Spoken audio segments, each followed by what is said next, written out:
All righty. Good evening, everybody. Let me get on the chat. JS Genesis, what's up? TW, my man. There's Nick. How you doing, Nick? Who else we got here? Seems like that's all right now. Okay, that's all right. How's everybody doing this evening?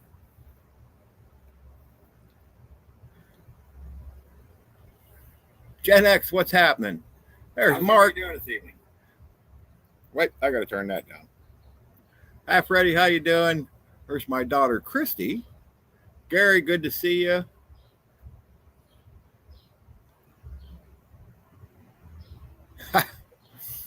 Troy, how you doing? Oh, check this out. You guys seen these yet? Look at them. Pretty cool, huh? You can, if you want one of those or a T-shirt, they're actually on Rural 2 ICs. If you go to any of his long form videos and click on the store, whatever it's called, those are on there. They just went on there yesterday. So, CUCV Farmer, what's up? From the People's Republic of, we can't say that word. Yeah. Robert Ham, good to see you.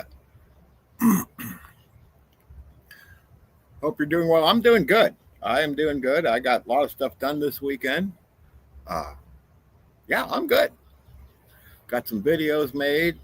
Got the house clean. Didn't get any yard work done because it just keeps raining. But yeah, them coffee cups are awesome, aren't they? Here, I'll give you another look at that. Check that out, man. Rural designed these. He did an awesome job. So, and the T-shirts are even better. The T-shirts are cool. The T-shirts have that logo on the front. I did a little short on it, and then they got all the channel logos on the back. They come out awesome. So, like I said, if you want one, you can go to Rural's store, which is there's a link in all of his long form videos to that, and pick one up. They're awesome. He did an amazing job. Got twisters in South Dakota right now, huh? Well, stay safe, man. That's not good. We had a little 5-minute storm here. Now it's kind of hazy, but it's not supposed to rain anymore.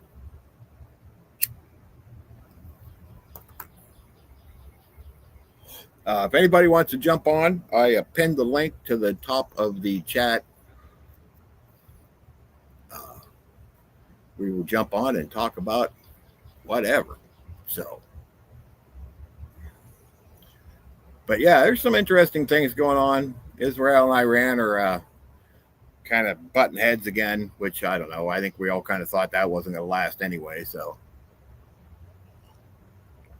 here, I will stick the link up there again because it's already in the thing. There we go. So yeah, I think that ceasefire is about done with because the Houthis in Yemen were firing rockets at Israel, and Israel's blaming it on Iran, which is probably right. I mean, that's a proxy, we know, and Israel said any of the proxies fire off missiles at them, they're going to hold Iran responsible. So my fearsome watchdog there keeping an eye on the neighborhood. Chewy. Chew. What's up? You see anything? No? Okay. So he ain't gonna. Robert had some flooding, huh? Yeah, up north, just up north of us, about maybe 20 miles, they got hammered the other night up in Amish country. I think they got 5 or 6 inches of rain in like a half an hour. That's insane. I didn't see any pictures or hear anything crazy going on up there, but that is a ridiculous amount of rain, and it just missed us. Seems like it comes up my way and it gets right to us, and it just goes like this, and it 10-15 miles up the road gets hammered, and 10-15 miles south of it gets hammered, and we get a few sprinkles, and that's it. So it's just, I don't know. That's just how it is around here for some reason. Oh yeah, there. TW just dropped Half Ready's channel. That is where the 0 Hour podcast is this week. We're on Mark Half Ready's channel. So that's where we will be tomorrow night at 8 o'clock with our special guest, Devil Dog Prepper. So get your questions ready in that. Brad's a great guy, so very knowledgeable. He will have answers. So, yep, Mark's hosting this week. So, yeah, get ready for that tomorrow night, 8 o'clock on Half-Ass Ready's channel. And you can hit the reminder. It's already up, the post. So,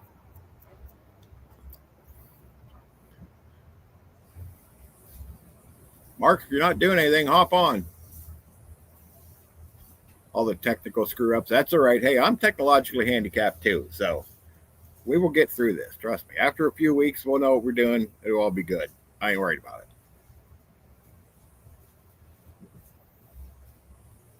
I managed it last week, kind of.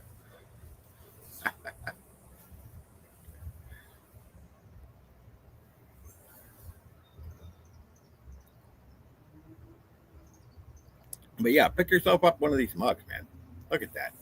That is awesome. He did a great job. Great job. So, there's Mark. Now I got to put him in there. Hey, what's up? What's up, buddy? Not much. Where you know? Oh, just watching the Braves play. Oh, yeah. I'm just having a little coffee out of my. Yeah, I will be doing that again. I just had a cup, but I'll be heading into there and make another cup here in a minute. Well, I didn't want to go ahead and make any more, so I made some extra. I hear you. Yeah, I'll try to do that on Sunday while we're. Yeah. Because, you know, we get started. Chewy, knock it off. Yeah. Chewy. Yeah, and then we hang out in there for 15 minutes after everybody's gone. Yeah, or 45 minutes or however long we end up in there. So, yeah. So, BSing about whatever. Chewy, shut up. They're not hurting anything. But, yeah, I've had a pretty cool weekend, though, man. Yeah, oh, yeah, you had Love and Life down there all weekend. Yeah, they had a good time, man. They got here Thursday, and we went and met them out at a place called Flat Rock Wood Room. It's a barbecue pizza. They do everything in the wood oven out there. Yeah, good chat. We met them for supper, and then we went back to J-Man's house and hung out till about 10:30. Yeah, and Friday they went down to Black Mountain. Black Mountain Swannanoa got really hammered during Helene, but they wanted to see. I don't know if any of y'all ever read the book 1 Second After. No. Well, I've heard about it, but I've never actually read it. Yeah, you should read it. This is as you can see, maybe how worn this copy is. That's a well-used copy. Between me, my wife, and my son, this thing has. In fact, I read it again, but before they came down, but they're big fans of that book, and so they went down Friday and spent the day in Black Mountain looking at everything that's mentioned in the book. Oh, okay, that's cool. Because the book takes place in Black Mountain. Yeah. And Dr. Fortune, the guy that wrote it's from Black Mountain. He's a professor at Montreat College, and you know, it was familiar. Yeah. But it's a fantastic book. Forward in it's from Newt Gingrich, the former Speaker of the House. Uh-huh. Well, Newt and Congress. Well, I'll just tell the story. Yeah, go ahead. Dr. Fortune he worked for NASA for 20-something years. He was NASA's what if guy. So NASA would come up with a scenario of whatever, and not just geopolitical or anything. He's not only is he a geopolitician, he's also a biologist. He's just a super smart guy. Okay. So he would take whatever they gave him and he would come up with the scenario, right? So Congress hired him to fill out a report on what would happen if an electromagnetic pulse, an EMP, hit the United States. Hey, Katrinka. Yeah. So they took this report and they started their military and government preparations with this report.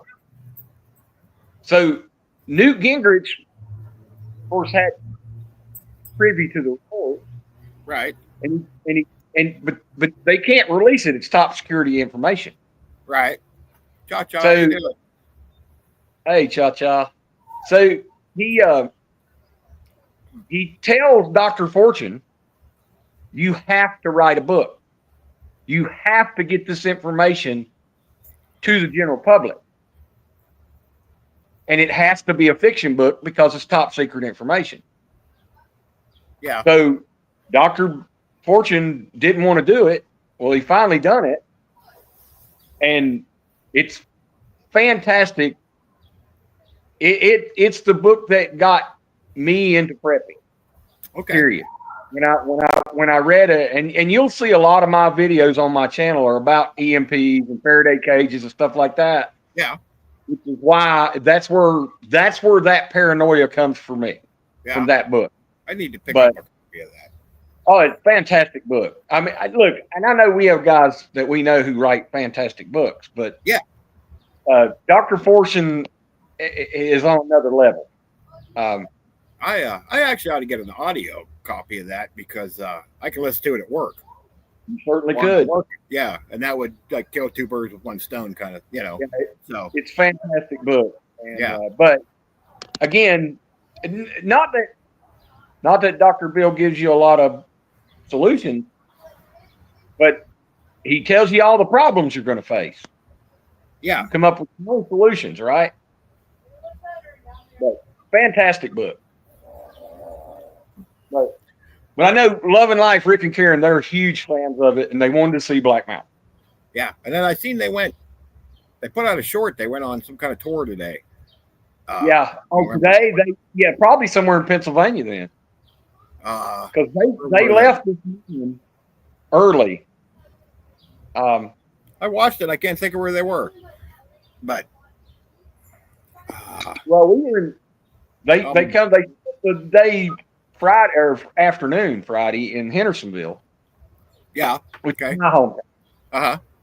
And they stayed at a really nice inn. We have several inns here. It's kind of a touristy place, but they stayed at Echo Mountain Inn. It's a really nice inn. But we met them right on Main Street Friday night. Me and my wife.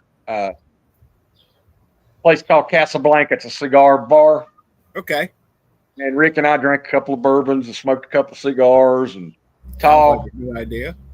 Oh, it was fun, man. He got to meet the owner of the bar, who's a friend of mine and my son's, and we had a really good time. And then we walked up and down Main Street and we cut some videos together.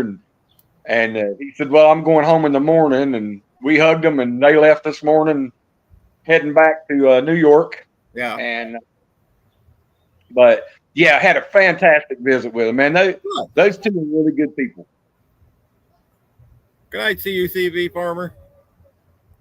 So early, but yeah, if you got to get up at 3 a.m., yeah, that's yeah, I get it. So yeah, sounds like a good visit. So I'm glad they stopped on. Yeah, we had a ball. Well, he assured me they're coming back, and like I told him, your second visit you will be meeting with a realtor. Yeah, probably. Yeah, that's what happens every time anybody comes here for the second time. Yeah. Hey, people love to, but the wife's not going to leave the grandkids. So, and I get it. I understand that. So, but we are looking to move. Our little part of North Carolina is absolutely really neat place. It really is. It's really beautiful and a lot of history here. It's a cool place. Yeah.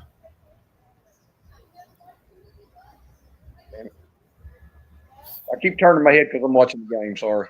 That's all right. CUCB's got to feed 6,000 cows tomorrow. That's a lot of cows. Damn right it is. Yeah.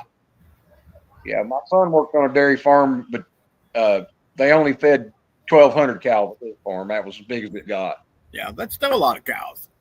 Yeah. Oh, it's a hell of a lot of cows. But now that dairy farm is sold out. Now it's becoming 1,100 housing units now. Yeah. Yeah. Yeah. There are no more dairy farms left in my county. That was the Really? last one. Yep. They're all I don't gone think now. we don't have any big ones. We have some small ones. Now there is one, I wouldn't call it big, but decent sized one up in Amish country. Yeah. They probably got, I don't know, like I said, it's not big, but they might have, I don't know, they might have 1,000 cows, maybe 1,000 cows. But Growing up here, probably 15 dairy farms in this county. yeah, Now, none. Zero. yeah, that's the same thing here. Is we're losing, farmland, and some of it's from people chopping up land and building housing developments, and then some of it is just that the farmers get old and they can't do it anymore, and the kids don't want to do it. Right. So they want to do something else, I guess. So That's kind of that's kind of what happened to the last one here. Yeah. But that the grandkids. S.E. Johnson started. He's a friend of my father's in the 40s, and his children took it over, but none of the grandkids wanted to be dairy farmers, so yeah, they sold it. Yeah, a realtor, shit ton of money, and started building houses. Yeah, it's kind of a dying industry, just because the younger generation don't want to do it. It's work. I mean, it's a lot of work. You damn right it is. And the younger generation just don't want to do that much work, So, well, not all of them, but the majority, But yeah, it just look, man, it's not just hard work; it's dirty work, it's hot work, it's cold work, and look, you milk cows 7 days a week, 365 days a year. My son worked Christmas. Every year he worked there. I mean, my son had to work Christmas Day, and but hey, look, there's rural 2IC. Yeah. Well, you can pop up in here too, rural. Yeah, I will put the thing back in here in case it's not on the. Well, if I can get my fingers to work. Hey, there we go. Did I do it? Yeah, there we go. But yeah, it's just the only reason we have many farms left is we got a lot of Amish just up north of us. So, and of course they're not going to get rid of their farms. No. Celeste, how you doing? At least no time soon. So, that's where we go to get produce and stuff like that up the Amish country, Luckily, we're close by. It's only 20 miles up the road. And, 20 miles up the road is either the largest or the second largest Amish community in the country. Holmes County, Ohio, and Lancaster County, Pennsylvania kind of go back and forth on which one's the biggest one. But you know what? They're both huge. It doesn't matter. So, right. But those are the two biggest ones, and Holmes County is just 20 miles up the road.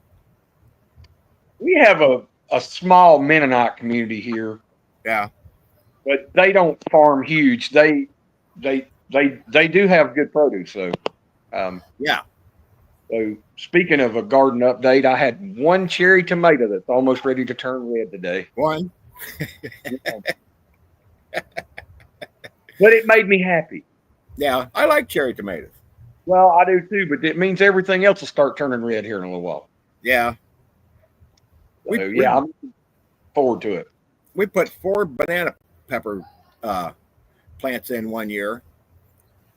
And we were thinking, well, is that going to be enough? We said, yeah, that'll be enough. And oh my goodness, the amount of banana peppers we had.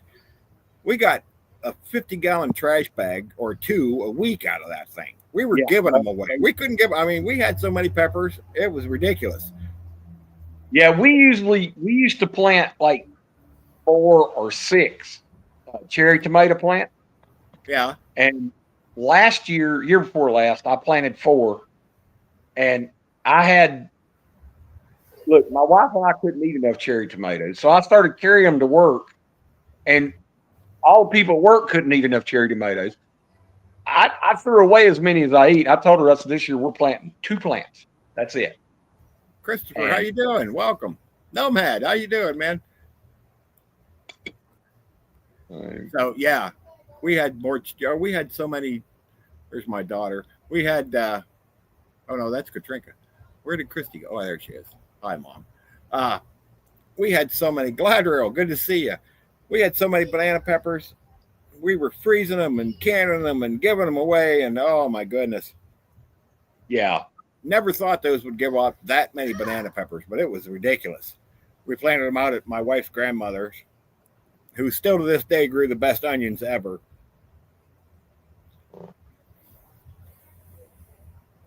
I don't know what it was, a soil out there or something, but she had the best onions ever. Yeah, I don't grow onions because my wife don't eat onions, and we eat onions on like everything. There's 0 part of the onion my wife likes. Nothing. Really? Oh, I make chives and the whole 9 yards. I mean, look, I eat them like apples. I love it. Right out of the garden. That's how my son was. He'd just go out there, pull one out of the ground, wash it off, and eat it. You know what I do? Muffin Top, what's up? God, Muffin Top. So yeah, he just eat them. Yeah, like you said, eat them like an apple. Just wash them off, take a big bite out of them, and I just put them in my armpit of my shirt and wipe them off and eat them. Yeah. How you end up with a heart attack eating dirty onions, I guess. Well, maybe. What, Corey sure too? But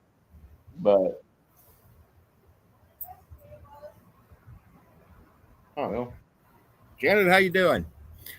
So yeah.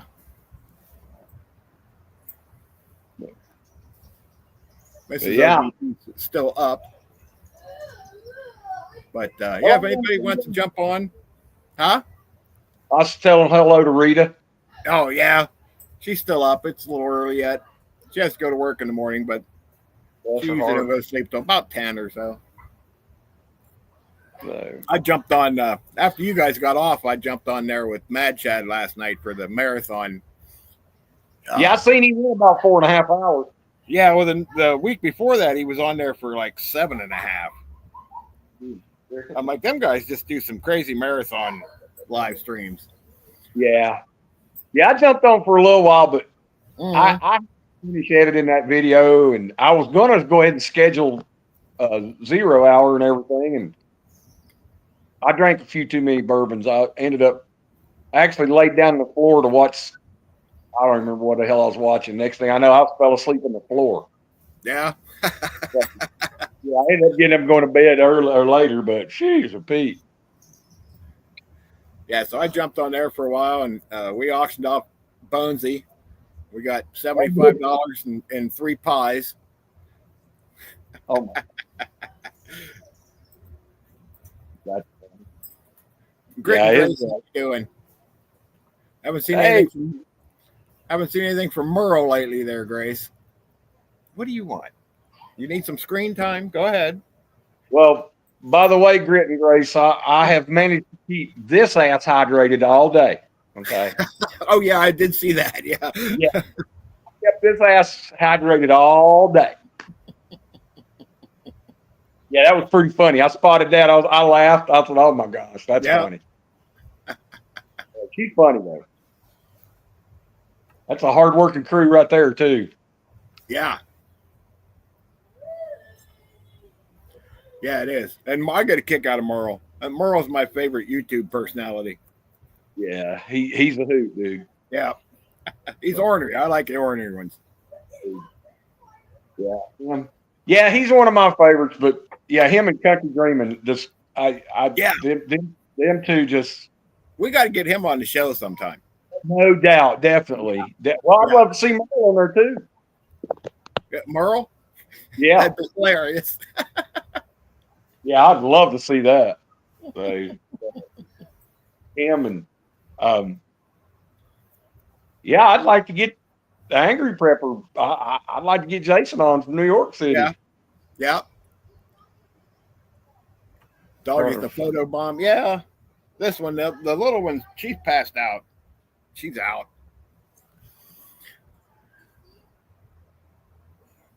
What? We'll have to get. I don't know. I got a couple lined up already, and Rural said he's got a bunch of people. I don't even know who.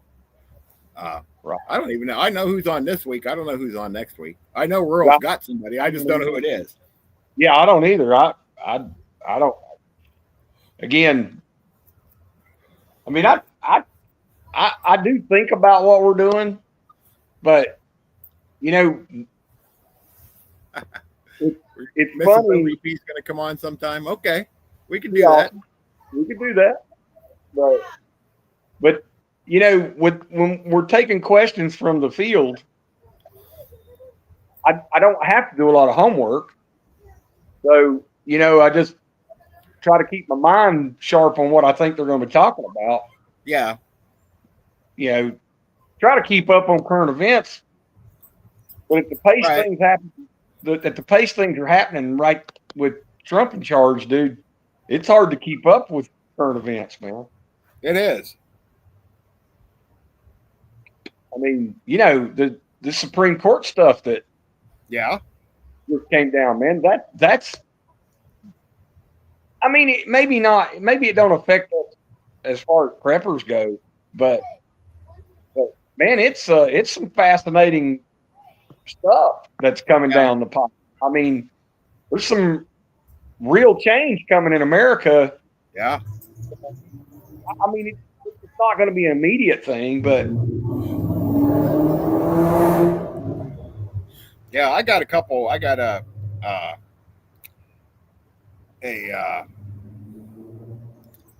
okay, my brain just shut off. I got a Discord that sends me information about what's going on, and a thing on Telegram. Right. So, you know, so I don't have to watch. I just get updates and, you know, things like that, which is kind of nice. It looks like Iran and Israel, this ceasefire thing ain't gonna last much longer. Well, it can't. Monkeyworks, yeah, I've heard Monkeyworks is a good one too. Yeah, I don't think I've ever watched that one, but well, Israel and Iran can't not fight. It's just gonna. But you know, the thing. It's like I told a friend of mine the other day, and you know, half joking, half seriously. I said, "Look, okay, we're gonna Iran now. They want to talk. Well, okay, so you walk into the room and you say, Israeli and American inspectors get to come into everything in your plan in your country that the Geiger counter reads. Yeah. We get to look at everything, your microwave oven factory, whatever, and that's where we start. And if you can't agree to that, we go right back and fire up the B-2 bombers again. Yeah, and Israel's never going to agree to that. No, and Israel can't be safe until they do. Right. And they're never going to. So it's just any kind of ceasefire is just a. There's going to be a fight. Oh yeah, it's not a ceasefire. It's just a give them time to reorganize. You know, well, that's all. Everybody's reloading magazines. That's what they're doing. Right. I mean, that's exactly what's happening over there. Yeah. So, yeah. Again, it's interesting, but again, I don't know how it affects us. We've talked about it. We've probably talked about it, but we thought it don't affect the way our plan, what we're doing. It shouldn't. I wouldn't think. Yeah, well, that's true. Yeah, that's exactly true. Yeah, they're not going to stop. I mean, they're not going to stop. Iran can't be trusted. They have proven in. Look, I remember in 1979 when they took our hostages. I was in junior high, and I remember it well. I remember That's when the show Nightline started on ABC. They started covering just to cover the hostage situation, right? And then still going on today. Yep. But yeah, I remember that. I was a little younger than that, but not much. I was 9, but I remember. Yeah, I remember the whole thing. Yeah, it was 200 and 300 some. I don't remember how many days it was. It was a long time. And then Reagan come in and put the kibosh on it. But Iran never told the truth from the day the regime, the Ayatollah took over. Yeah. When Khomeini took over, they've never told the truth. They're not going to tell the truth today. No. And look, Israel can never let their guard down. Right. They're never going to. No, and they know that. Israel has a lot of scabs that the Arab countries keep picking, and they're just not going to let their guard down. There's just always going to be a fight there. But yeah, absolutely. But again, I agree 100% with Trump and Netanyahu. We can't let them have a nuclear bomb. It's going to destabilize the entire region. Because honestly, as much as Arabs and Israelis hate each other, there's 9 tribes of Ishmael that hate each other also. So the Arabs, the Shias, and they all hate each other. So it would not surprise me for Turkey or Iraq or Iran or Syria to launch a nuclear bomb on Egypt or any of the other countries. Yeah. Because they have a religious disagreement. Yeah. And that's never going to go away. No, it's not. It's not because it's religious. Yeah. And they've not been that I have for thousands of years. But, religion and theology are it's something you're taught from a young child. Yeah. These are things, it's just like you and I'm a Southern Baptist, right? So yeah, I believe the Southern Baptist doctrine because it's been taught to me since I was a little boy. Well, since infancy. I mean, my mom drugged me to church when I was a baby. It was so these religious doctrines. It's hard to argue with anyone in a concise manner when religion's involved because you can't ever convince them they're wrong. Right. Because it's been installed in them their whole lives, and yeah. But the difference between me and Ishmael, my religious doctrine don't tell me I have to cut your head off, right, or convert you, right. My religion says I have to witness to you, and God will handle it from there, right. So as long as I tell you the gospel and drop the good news on you, I've done my part. I don't have to cut your head off to convert you. Right. And these people that are protesting, they're out here protesting, they don't understand. If they went over there, that's what would happen to them. They'd be lopping their heads off, but or die. Yeah. Yeah. That's that, and they're very intolerant. Trent, me and Vision were talking at Bug Out Weekend, and I can never agree. You can't convince me that you're civilized when a 49-year-old man can come and take a 9-year-old girl home and make her his wife. Yeah. And everybody be okay with that. That's not okay. It's okay with them, though. That's not civilized. Okay. Right. But I can't imagine telling my mother, who are my sisters. I have 5 sisters. I can't imagine telling them they can't drive, they can't read, they can't go out in public unless I'm with them. The way and then very intolerant of homosexuals, anything different than the man. Yeah, they're so intolerant, and that's just not what I was brought up to believe God taught me. Right. I feel like, Jesus taught me that love and forgiveness and acceptance and he would take care of the judgment. Right? I don't have to do the judging. Right. They take that job all on their own, and I'm in very much disagreement with them. Yeah. Yeah. But like we said, they're never going to stop fighting because it's installed in them since birth, you know. Yeah, And they can't. they don't. You're never going to, like you said, you're never going to convince them they're wrong. You can't. You can't convince me I'm wrong. I'm wrong all the time. Well, I'm wrong in certain things, but yeah. I don't know, man. Again, I bet you didn't want to get that deep in this on Saturday night. No, I really didn't have any specific thing to talk about. So, yeah, I've had an interesting weekend, dude. yeah. Haven't got a bit of damn work done either. Well, you know, that happened. I did get some things done. I didn't get anything done outside because the yard's been wet the whole time. It rained some every day. So, but, yeah, oh well. Me up. I did manage to get, I need to wash my house. I got my pressure washer out, but I didn't get it cranked up. And Yeah.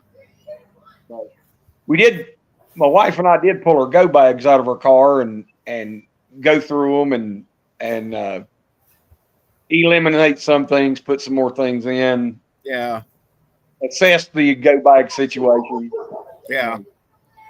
So we did manage to get that done. Change them out for the seasons and, you know, like, you can't keep water in a water bottle in your car. right. This type of heat, right? It just, so we had to take some water bottles out and different things.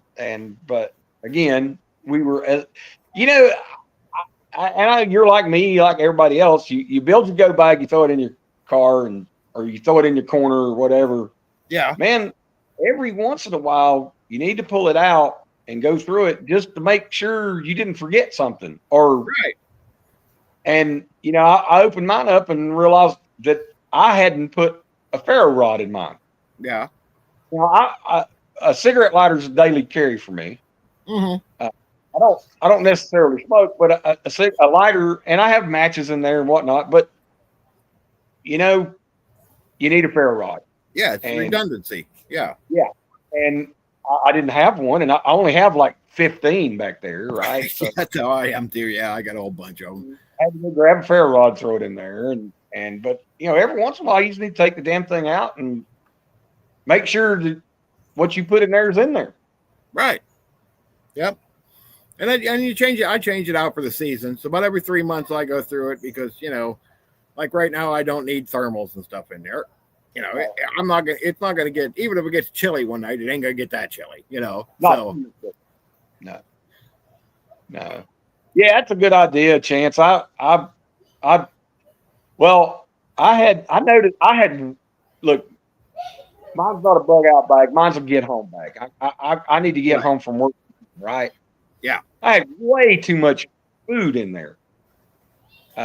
Way too many freeze dried bags of whatever. And, you know, so I took them out. I took some of it out and, you know, lighten my load a little bit. Yeah. That way I can carry more ammunition. Right. Right now my get home bag's pretty small because I'm only about 8 miles, you know, when I'm at work, and that's about as far as I go. So I don't need a lot of stuff. You know, you're looking at what, maybe 3 hour walk, give or take, you know, how much stuff you need for 3 hours, you know? So, but now we're looking contingency stuff. Yeah. You know, what if you start walking home and it's 8 o'clock at night and you really have to stop somewhere for the night? Yeah. Well, you know, 8 miles, I'm not going to stop. You know, yeah. But now we're looking to move out kind of outside of town. We're looking out for some of her family lives. And then, you know, well, then now you're going to be talking 25 miles. Well, that's a whole different story, you know. Then that bag will drastically change. Right. Because, you know, now you're talking, what, 8 hours, 10 hours, something like that. You may have to stop for the night, you know. So, well, after we got home from bug out weekend and my wife and my son and I and some of my other prepper buddies had a chance to talk, I got to thinking about, I don't necessarily need to change my bag, my get home bag, but so I've decided I'm going to add a bug out bag, right? Yeah. And I'm going to add a patrol bag. So I'm going to end up with 3 bags. That I don't have to worry about packing. I can reach and grab the bag that I need for the situation. Yep. And do it. So again, I'm JD, what's up? I saw your video. Hey, what's happening? so good to see you, brother. Yeah, I saw your video today. Good, thank you. I appreciate your help. Looked like you got a pretty good garden going there. Yeah, Fruit trees it's and the whole keeping 9 me yards. busy. Yeah, I'll bet. Well, Gary, that's getting some traveling done, boo boo. Yep. Yeah, 55 miles. Yeah, so then you need an entirely different bag than like I do, for 8 miles. Yeah, you got to have it, to fit your needs. Well, it's like Dan H. I mean, Dan's part of the Ohio group, but he lives in Massachusetts.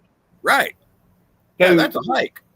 Well, not only has Dan got a way different bag than we saw his bag, but Dan has caches and safe houses that he's laid out between him and there. Yeah. Yeah, because so he's a whole different level of planning. Yeah, he's going like cross country. I have no idea how long of a trip that would be, but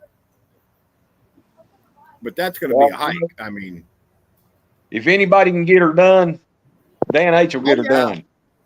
Yeah, definitely. Nomad says they need a New England event. We'll put one together, man. If you build it, they will come. I promise you. Yep. They might even come from North Carolina. Never know. So how's it going, JD? During Patriot season, I might show up.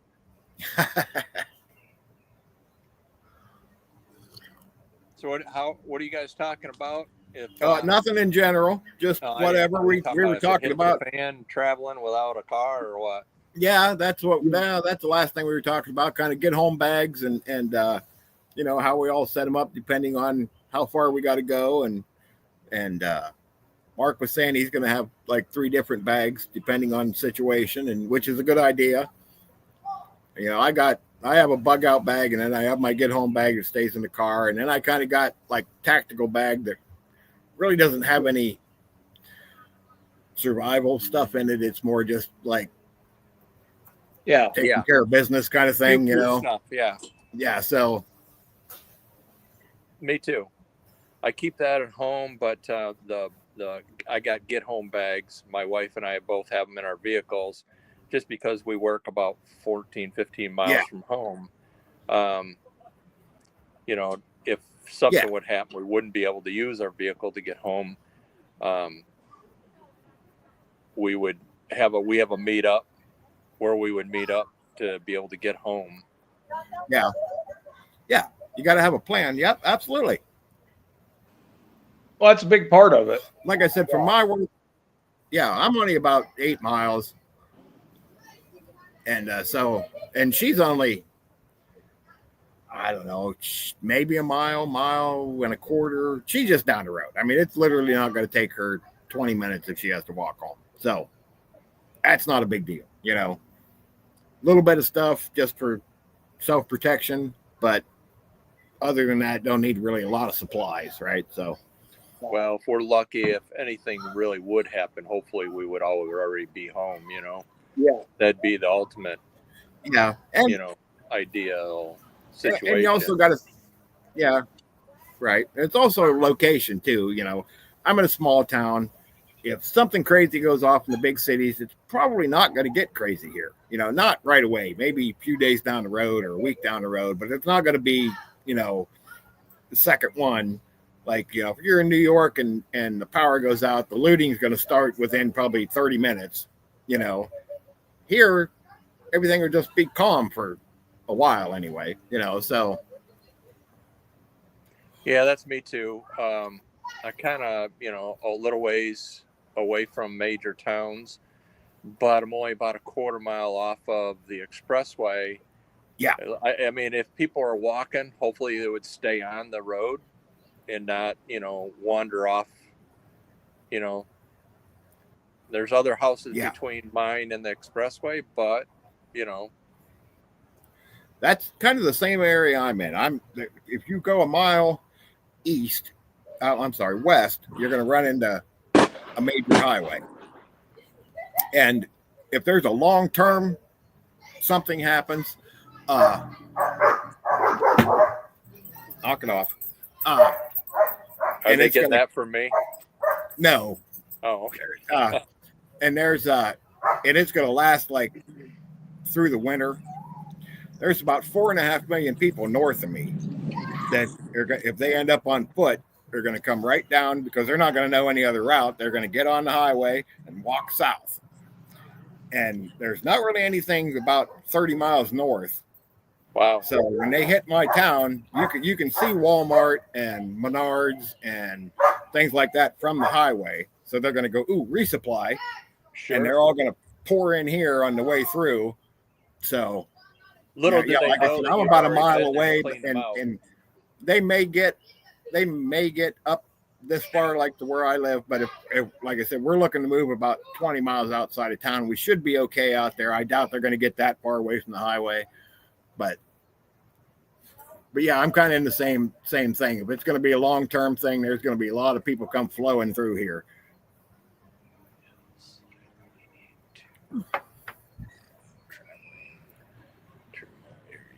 Farms, back roads, and whatnot. Yeah, Gary, that's a terrific idea, and you can go on the. I would say we've got about 3 weeks. And load map. Things get real bad. Hey, Lane, what's up? I don't know if it would be 3 weeks. I think it would start to break down a lot faster than that. I think it depends on where you're at. Like where I'm at, people still farm, people still can. A lot of people do like monthly grocery shopping and that. So they're not going to run out of supplies. Even the people that don't consider themselves preppers are not going to run out of things for a few weeks anyway, Yeah. So, but now, like I said, if you're in a big city, yeah, it's going to get crazy within a half an hour. It's going to be almost instantaneous. But if you're out here in the rural areas and that where people still kind of do things that our grandparents used to do, it's not going to get crazy immediately. It will eventually, because a lot of them people will run out of stuff within a couple of weeks, but it's not going to be day one. Yeah, my son, he's kind of, I don't even say he's an expert on it, but it's something he's participated in and studied since he joined the Marine Corps. But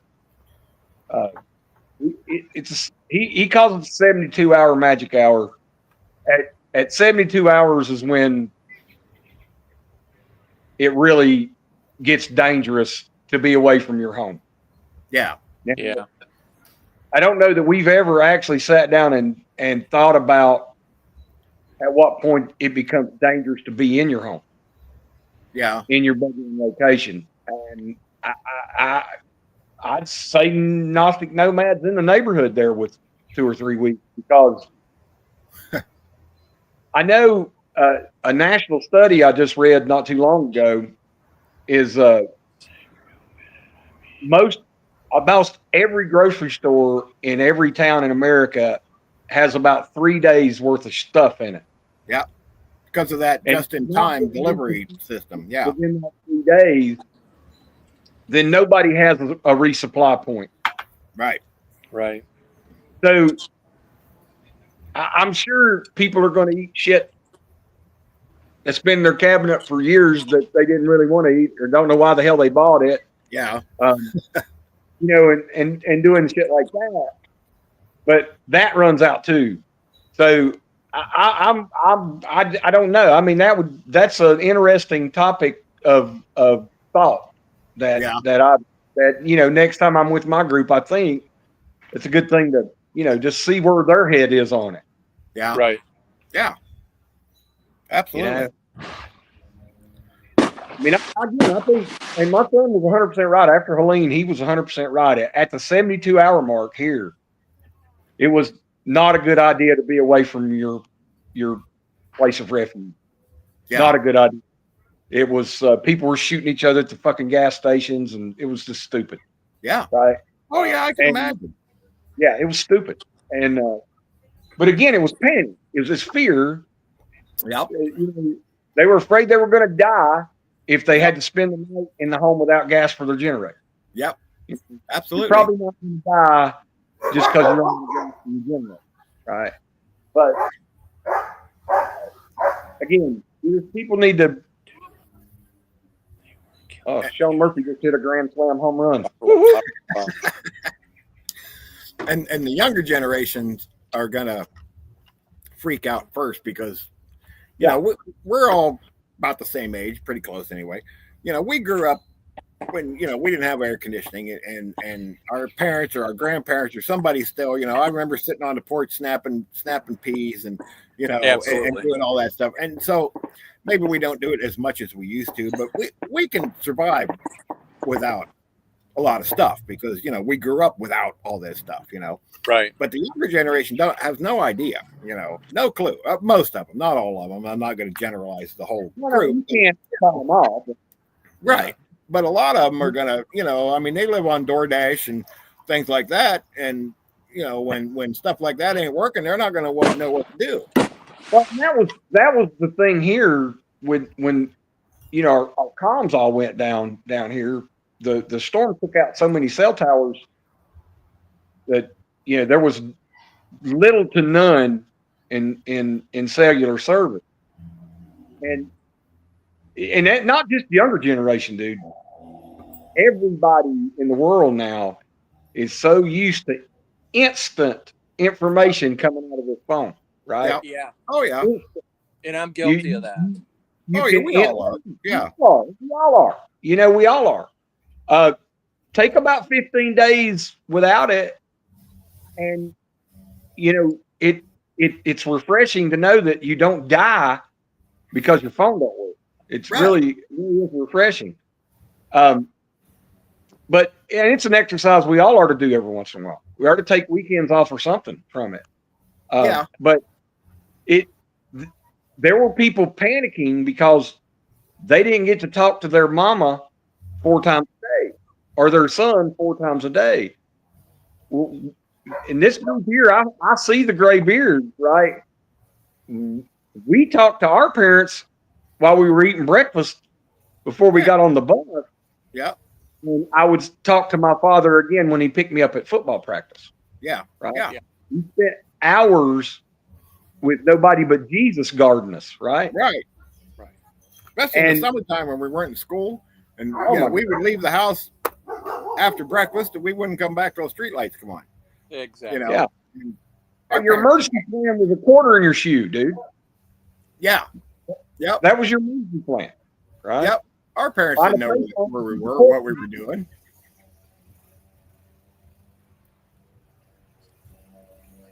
I was all over the county. They didn't know where I was. Yeah. So I was always down by the creek, either spearing fish or fishing or getting muddy. Yeah. Yeah. But it's just not. It's been a lot of and everybody not being able to look at TV and know exactly what's going on with the news feed. You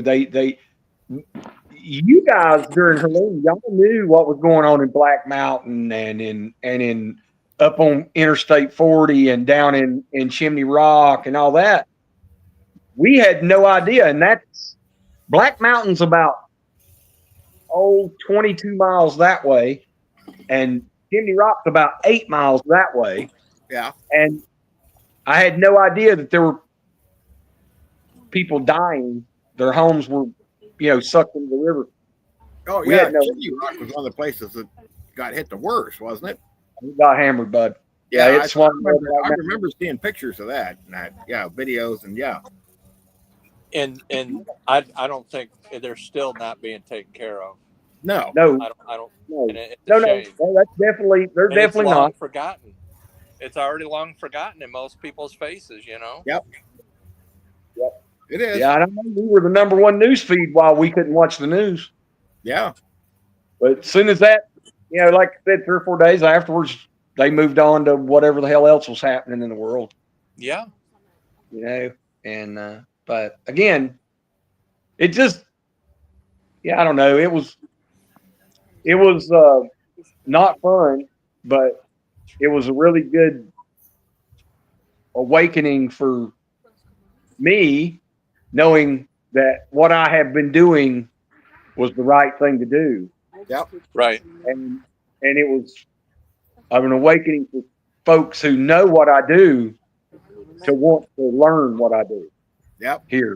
And then there's a whole lot of people that as soon as the gas stations got gas and the grocery stores opened back up, they went right back to living the way they always did. Yeah. Yeah.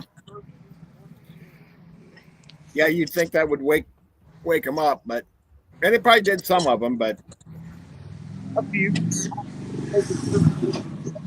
mean, honestly, I'm kind of amazing yeah, how people.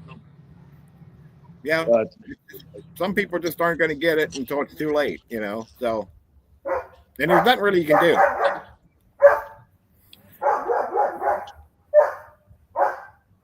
And that brings up the point of the neighbor come knocking on the door with the little kid, Yeah. And I had it. It's I had it. Yeah, I went up. I checked on my neighbor. Yeah, I had some real pains in the ass. A lot of my neighbors were ready, weren't bothered. But we went 15 days without power here. Yeah. And wow. that puts a strain on anybody. Oh yeah, absolutely. Even my wife and I, and with the whole house, with my generator, and we could shower and have water and do anything we needed to do. But it definitely puts a strain on, you always gassing generators or changing oil in generators. Yeah. And my big generator actually went down, and I had to. It was nothing major. It was the carbon monoxide sensor, and I had it sitting in the yard. There's no way it was, so I had to bypass the carbon monoxide sensor. Yeah. And it was wrong. Yeah. But again, if you're not somewhat handy, if you don't know a little bit about everything, there you are with a 9,000 watt generator that you can't use. Right. Because you don't know how to. Yep. That's another thing. A lot of people, they get into this and they get supplies and they get gear and they don't know how to use it. They never go out and use it. They put it in they say, oh, look, I built myself a bug out bag or get home bag or whatever. And they throw it in the car or throw it in the closet and they never use it. And then if they need to use it, they don't know how to use half the stuff in it. Neighbors' German Shepherds are barking at something. I don't know. I'm at my daughter's house, and they're going to have big fireworks show here tonight. Oh, that's what that was. I heard a couple down pops, the road, and a lot of the neighbors are shooting off fireworks. Yeah. Best general direction Southwest to stay out of the cities. Yeah, definitely, Gary. Yeah, you don't want to. Things get bad. You definitely don't want to go into the big cities. No. No. Well, I like what Gnostic Nomad said, about 11 days without power in the wintertime.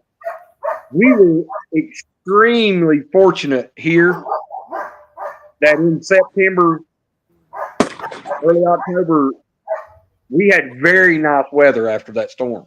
Yeah.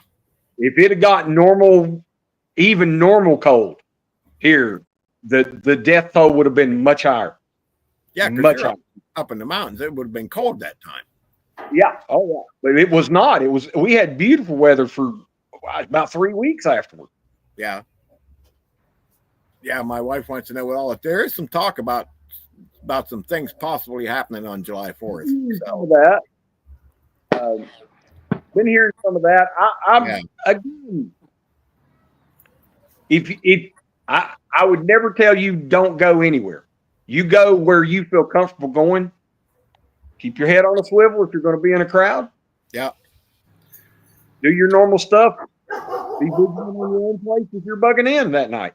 Yeah. I don't know if it's just me getting older or what, but I mean, it last 5 to 10 years, I've just gotten to where I'm not comfortable in big crowds no more. Yeah. I'm sorry, I just don't. I don't know if it's all the stuff in the back of my mind working on it, Probably. working on me, or if it's just if it's me getting old or what. Yeah. All the above. Yeah. Yeah. Again, Like that's going through a drive-through and getting the senior discount. yeah. I didn't even know what to say. I just looked at her like, Chewy, knock it off. Hey, knock it off.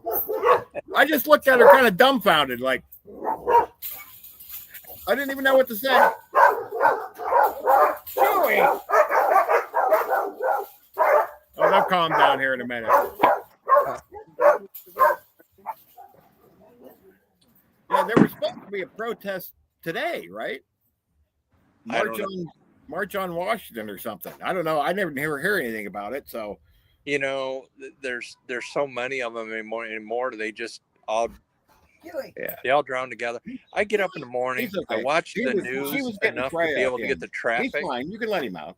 And after I see the traffic, I can get to work. That's it. I'm done. Oh, they I want can't watch anything else because weatherman's not right. No. I was talking to the wife. I missed that. But Well, y'all keep talking to me. And I'm going to make another cup of coffee. All right. Stand by. all right. But yeah, they were putting barriers up around the White House. Yeah, I saw that. Like I said, I don't know if anything ever came of that. I didn't hear anything, so must not have been that bad. But yeah, there's talk of something going down on 4th of July. And again, I would say if you're not in a big city, you're probably going to be fine. Yeah. Like I don't see anything happening here in my little town, But yeah, if I was in, Cleveland or Columbus or Cincinnati or Washington D.C. or anything like that, yeah, I'd definitely be a little concerned. I mean, I wouldn't. I'm not saying be scared and don't go anywhere or anything, but yeah, I'd definitely be on alert. Yeah, have my ways out. Mm-hmm. Yeah. Yeah, we've my family, we've all talked about it, bicycles and little trailers to pull behind them, and if traffic gets bad, and having the sidearms and having rifles underneath the seats and things like that, and who was that? Pete had a rifle mount. He did a thing on, I think it was today or yesterday. Did you see that? No, I missed it. I'm trying to think, Pete. The roaming prepper. Roaming prepper, yeah. Yeah, Pete. And he I'm not sure. I don't know how much it was, but it might be interesting to maybe get a couple of them, and I don't know if they would hold. They'll hold them up and down and sideways, but would they hold them if you mounted it like underneath your back seat? If you flip your seat down in a pickup truck or something like that, would it hold it then? I don't know. That kind of thing. I don't know. Pete needs one because he's on the road all the time. So, he's on the road all the time. Hence roaming prepper. But, Yeah, what did he say? 50,000 50,000 miles this year already? Yeah. Yeah. When I was hauling Amish full time, I was the same way. I was on the road all the time, Yeah, you said something about that before you ran up to Shipshewana. What when you say hauling, what was you like in a semi truck or? No, I got a 15 passenger van. That one I brought the bug out weekend. Oh, okay. Yeah. Yeah, and I would haul Amish wherever they wanted to go, Nice. So then I kept a pretty extensive bag with me because there was times I was, I'd be a couple states away, So Sure. Did, It was- did I mention how cool I think your mug was? Did I mention that? yeah. Oh, nice. So yeah, it was going to be a long trek home if something happened, Yeah. Yeah, ice. JS Genesis Ice actually started showing up in my little town finally. They started off in the big cities, but they've been working their way down through here. And it's so funny. I showed up and my neighbors moved out today. That's kind of.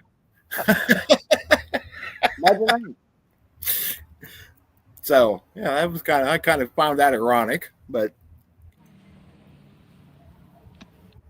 I see Wolfgang was smoking some ribs today. Yeah. Oh, I didn't see that. Yeah. Yeah, he put out a little short. I think he was smoking some ribs. No.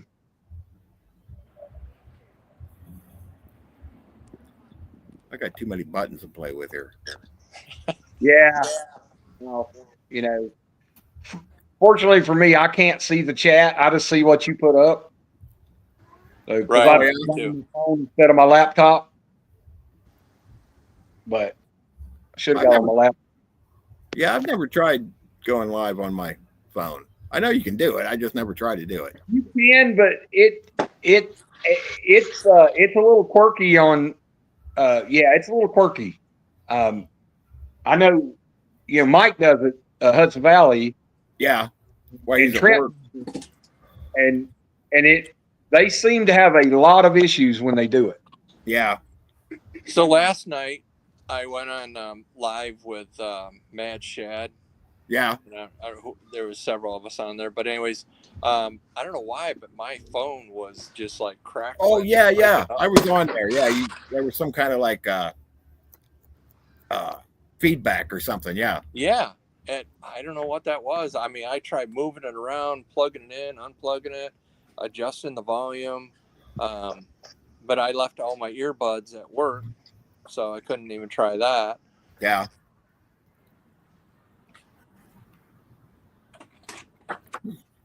Now, was he using StreamYard last night? Do you know? Yeah. Yeah, he uses StreamYard. Well, it wasn't that then. Had to be something with my phone then.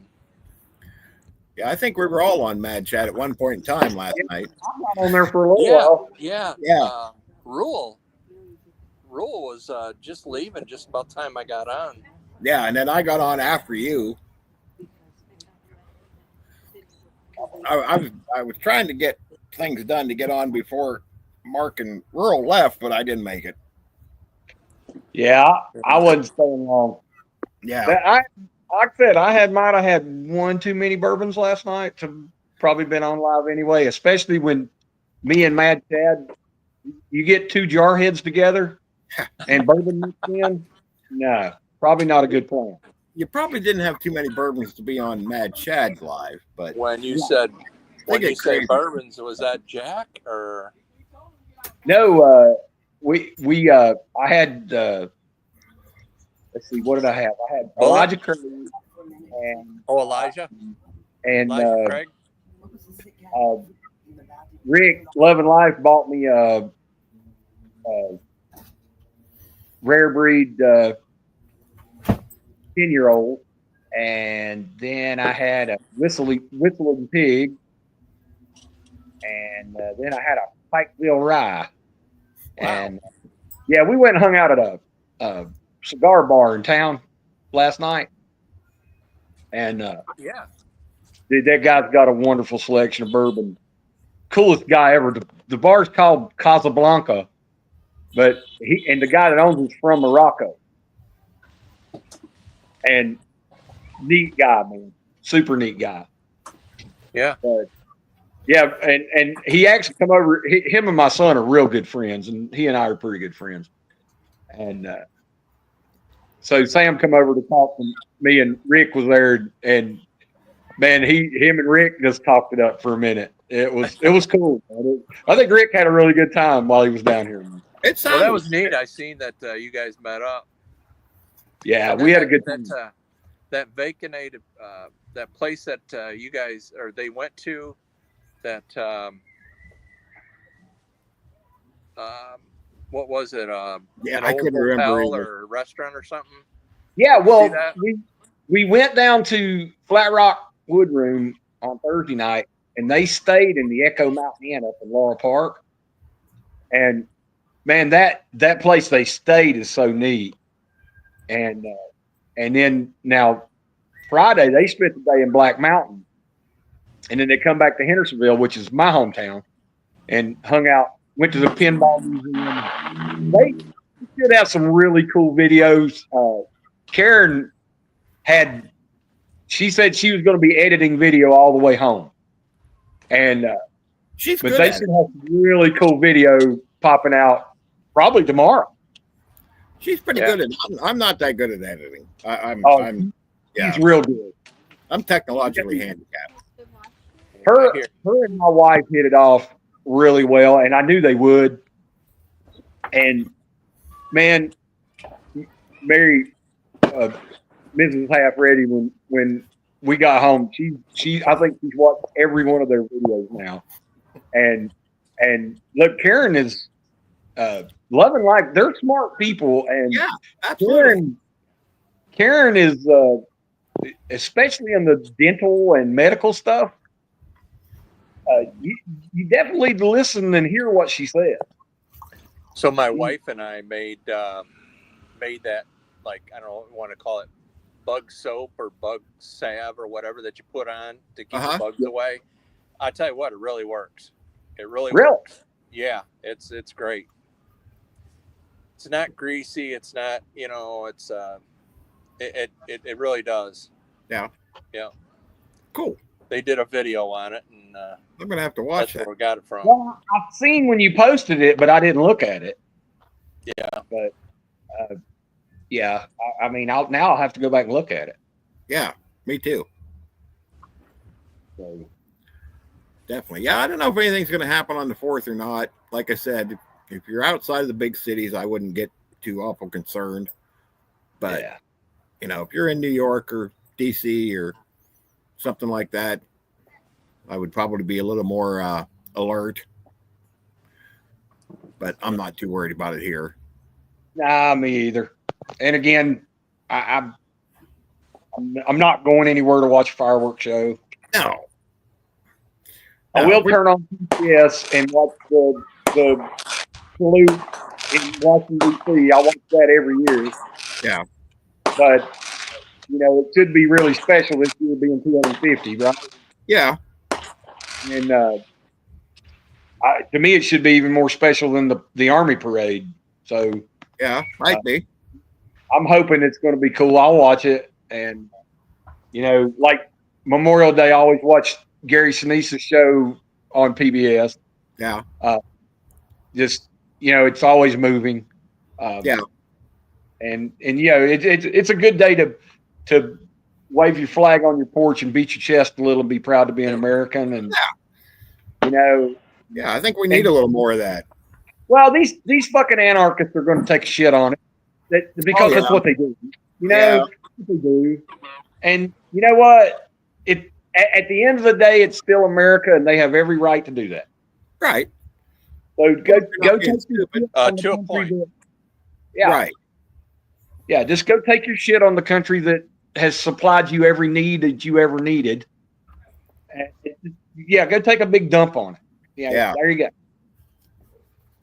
It's America. That man that's standing the wall right now, who will be standing the wall that night while you be an ass, will still be standing that wall on July the 5th and still covering you for your freedom. He's paying the price for you. So just go enjoy your damn self. Yeah. Yeah. Good. Yeah, don't. All right, gentlemen. Well, I think I'm going to call it a night. Okay, JD. Sounds back good. To the people that are here. So, JD, good to see you, hey, bro. You guys good have to a see you. good, Thanks for safe night. stopping by. I'll You too, see you brother. tomorrow night. Yep, sounds good. Yeah, good. All righty. Yep, Good night. have a good one. Good night, JD.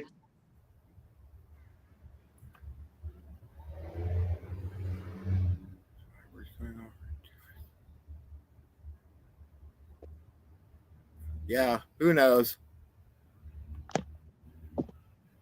But yeah, like I said, I lived in a big city. I lived in Vegas, and I am so glad I'm not there anymore. Yeah. Yeah. I'm like John Denver. I'm just glad to be a country boy. Yeah, me too. I grew up in this little town, and I was gone for a long time. And at the time when I came back, I was like, I don't know. But now I'm so glad I'm back here now. It's not as quiet and peaceful as it used to be, but it's still not a bad place. So Yeah, no bad. I just think they're all assholes. But yeah, pretty much. But yeah, who cares what label you put on your piss poor childhood that you have to take it out on your country? But yeah, whatever label they want to put on themselves. Yeah. Yeah, I went to that. I did a video of that last No Kings protest. There's supposed to be another one sometime along. I don't know when, but I'm not going to this one. Right. Yeah, you're damn right, Grit and Grace. Yeah, we are blessed, and they're blessed too. I don't know where you're. Look, even if you disagree with Trump or you disagree with Biden or you disagree, whoever you disagree with, their sense of entitlement is so warped. I don't know where you wired wrong that things are so much better anywhere else. I just think you need to try it. Yeah. And I don't want to be involved in your experiment. Right. I'm quite happy living right here in the US of A with the current political system, with all the pains in the ass it brings. I'm very happy living right here. Yeah. Now, if you want to see that experiment, by all means, head to Venezuela and check it out. Yeah. Or head to North Korea and see how good it is. Just go check that shit out. Yep. Hell, go to Central Africa if you want no government. If you want to be an anarchist, go to Central Africa and just enjoy yourself. Yeah, no kidding. Check it out. Me, I'm perfectly happy to read about it in the newspaper. Perfectly happy. They wouldn't last a day. Yeah, that's about right, Grace. Oh yeah. No, you're 100% right, Grit. Yeah. Yeah, they don't I don't know. They don't understand. They don't. They think they do, but they don't. They don't get it. Well, they want to say what a horrible place this is, and the people that say that, they've never been anywhere else. They don't know how good they got it. Again, it's a horrible country because you had an unhappy childhood, or you have a dead end job. But you know what? A dead end job in Venezuela means you're living under a pallet and you're eating dirt. I have a friend from Venezuela, okay? Yeah. And his mama would take dirt and add it to the rice so she could make it stretch far enough to feed her 4 kids. And they lived in a home that was 3 pallets and a blue tarp, okay? Wow. She had a dead-end job in Venezuela. You got a dead-end job here, you've probably got a free cell phone and food stamp, whatever. You're not living under a pallet, right, in America unless you want to be. It just makes very little sense to me, the arguments they put forth. All of this class warfare that people want to preach. Everybody wants to be angry at Elon Trump. Yeah. Because they're billionaires, right? Yeah. Look, if you want to be a billionaire, go try it any other country than America. Yeah, no kidding. Just try it anywhere else. Yeah, go to China and get a job where they, chain you to your workstation. Well, if you want to be a billionaire in Saudi Arabia, you have to be born into the royal family because they control all the oil. Right. Right. There's nothing else in Saudi Arabia that's going to make you a billionaire. No. Right. In America, you can come up with a better idea. Yeah, maybe it's tech stuff. Maybe it's a widget that you invent. Right. People in America become millionaires overnight all the time. It happens all the time. Yeah. And usually for So- something that you went, why didn't I think of that? Yeah. But Yeah. you know, yeah. Well, again, it involves some sacrifice and hard work, and I'll just get on my damn soapbox. How about that? You know, the American dream isn't walk across the border and get everything given to you. The American dream throughout history, my ancestors from Ireland, everyone's ancestors from Italy, they came here not with the guarantee that they were going to be successful, but with the guarantee that they had the opportunity, if they worked hard and saved their money, they would be successful. That's the American dream. Give me the opportunity to pull myself out of this ditch. That's the American dream. Yeah. Gary. And then they got that they got the Muslim running for mayor in New York. Holy moly. And he won the primary by a landslide. Well, yeah, that. You know what? Well, his big thing was, his big thing that swung him over the top was he wants to make New York federal money proof, right? He wants to make New York federal money proof. I want it so we don't have to. If Trump cuts off the money, we still keep good. Hell, everybody ought to vote for him. I hope he makes New York federal money proof, because that would cut our deficit about in half, the amount of money we send to New York City. Yeah, that's true too. It's ridiculous the amount of money we send to New York City, LA, all these big blue cities, right? And then everybody wants to. The amount of money we send to the airlines or private companies, the amount of money we send to the passenger trains, if everyone had to pay what it actually costs to buy a ticket to get on an airplane, there would be no airplanes. Yeah. If it wasn't a government subsidized industry, it would cost you about $6,000 to fly from here to Tampa, Florida. Yeah. And, so yeah, I think y'all should federal proof yourself. Yeah. And the banks. The banks used to make money off of giving out loans, right? That's how they made money, charging interest on loans. Now they don't give out loans because they just get money from the government, so they don't worry about it. There you go.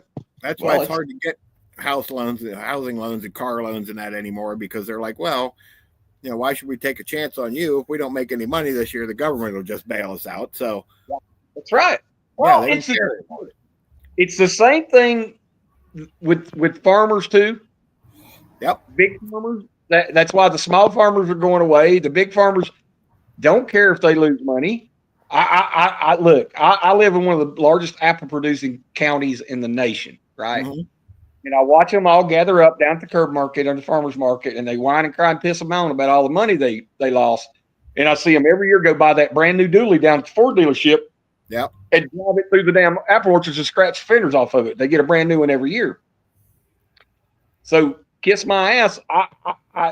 You ain't worried about it. If you have a losing year, you just go get a 0% interest loan. And pay it back on the year you have a boom crop. I watch them do it all the time here. Yep. And I got nothing against farmers. I love farmers, but dude, there's a reason why there are so many huge monopoly farms now, and so few 50, 100-acre farms. Yep. Every farm now is in Florida, California. It's 10,000 acres. Yep. It used to be everybody had a 100-acre farm or a 150-acre farm, and those things don't exist anymore. Yeah. Because the big ones push them out. Sure. Well, that's what happened in here. I mean, all that. You can go through apple country now. Half the apple orchards have been dug up, and houses are being put in there. Yeah. Yeah, Robert, you're right. The housing market is insane. It's just crazy. It's got to be heading for a bit. Yeah, I mean, look at the around here. You know, I looked up the average wage in this county is $17.62 an hour. Right. The average home price is almost 300,000. That math don't work out. Nope. You know, I mean, if you're going to live, if you're going to buy a home, you're going to work two jobs, and your wife's going to work at least one. You know, and It's you know, I remember average. I remember Well, my grandparents working one job. You know, my grandfather worked one job. Grandma stayed home. They had a house. They had a couple vehicles. They retired at 55, was just fine. You know, them days are long gone. oh yeah, most definitely. But yeah, it's yeah, home prices here in Western North Carolina rival that of LA, New York. It's stupid. Average home price here is like $426,000. Yeah, I looked it up, and according to the Google AI thing, the average home price in the U.S. right now, after the first quarter of 2025, is $503,800. That's insane. I read something like that myself. Yeah, that's crazy. That is absolutely $500,000 for the average home. That's crazy. Yep. Yeah, I feel you on that, Gnostic Nomad, dude. I've lived here since 1979. I bought this place for my father, and I can't ever retire because I can't afford to keep it if I retire. Yeah. Just Yeah. paying my taxes, dude. Just paying my taxes. And I don't understand. I can't figure this out. Like, I can't figure out what they're thinking. Okay.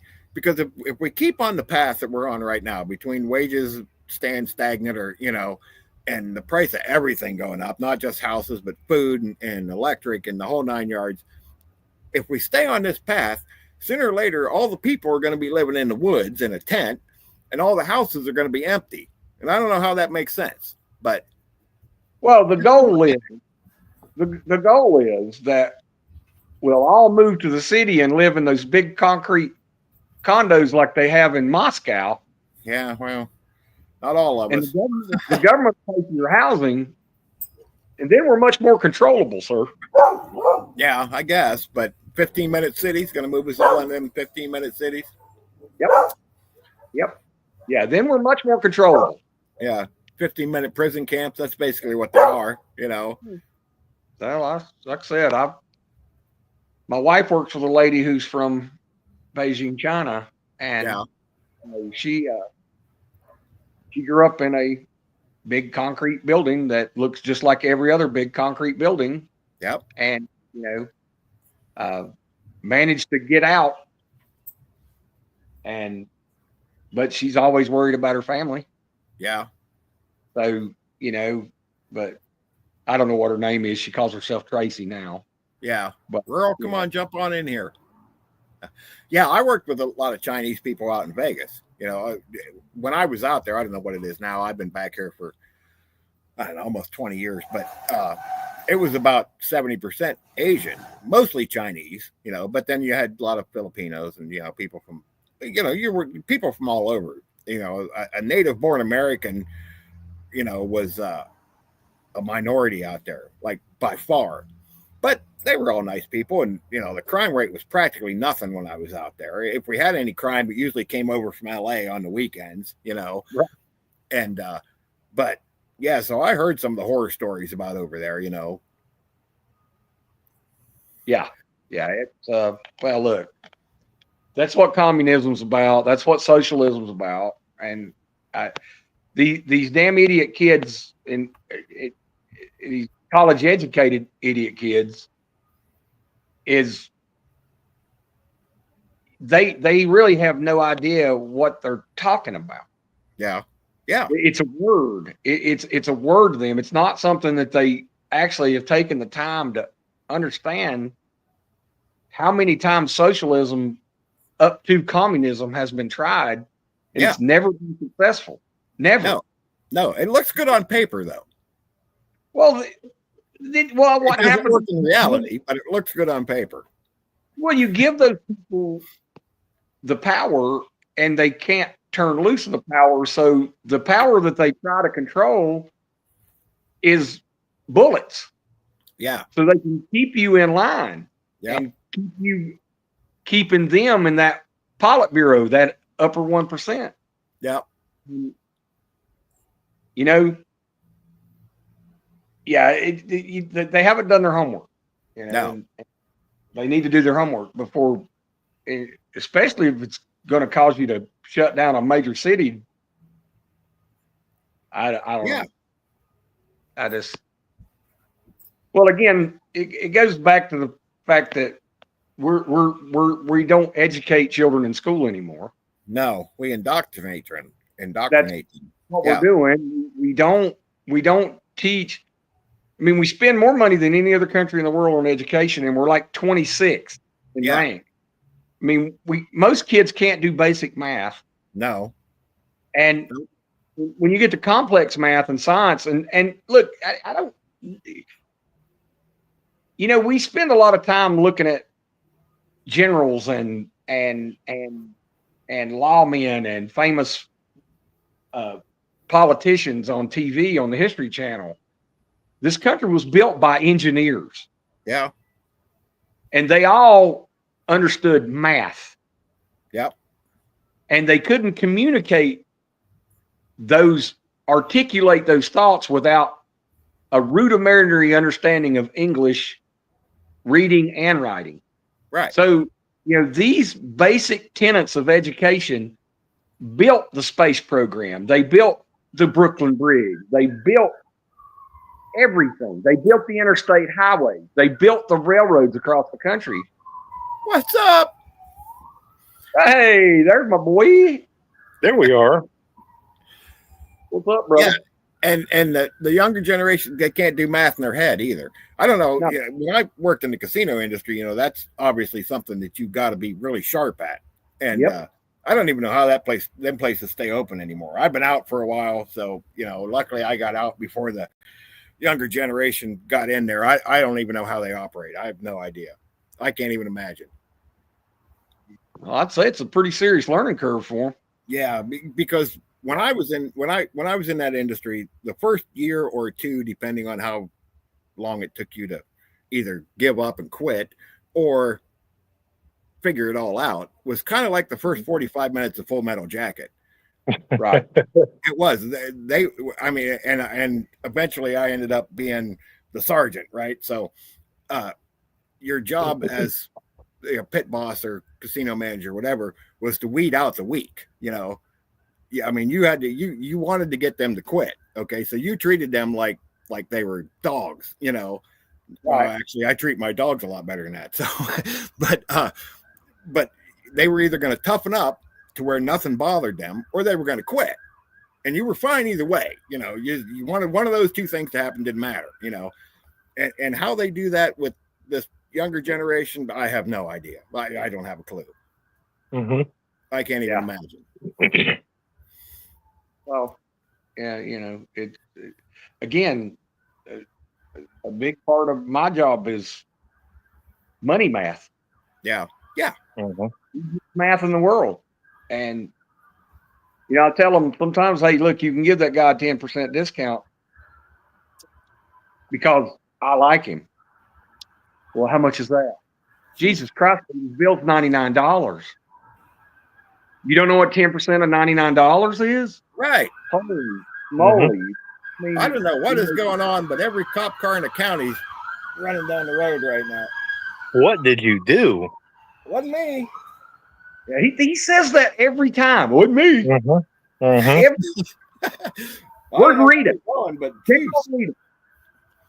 You need to check on Rita. She may be in trouble. oh yeah, JS Genesis actually worked in the casino industry too. So Oh well, then he understands your pain.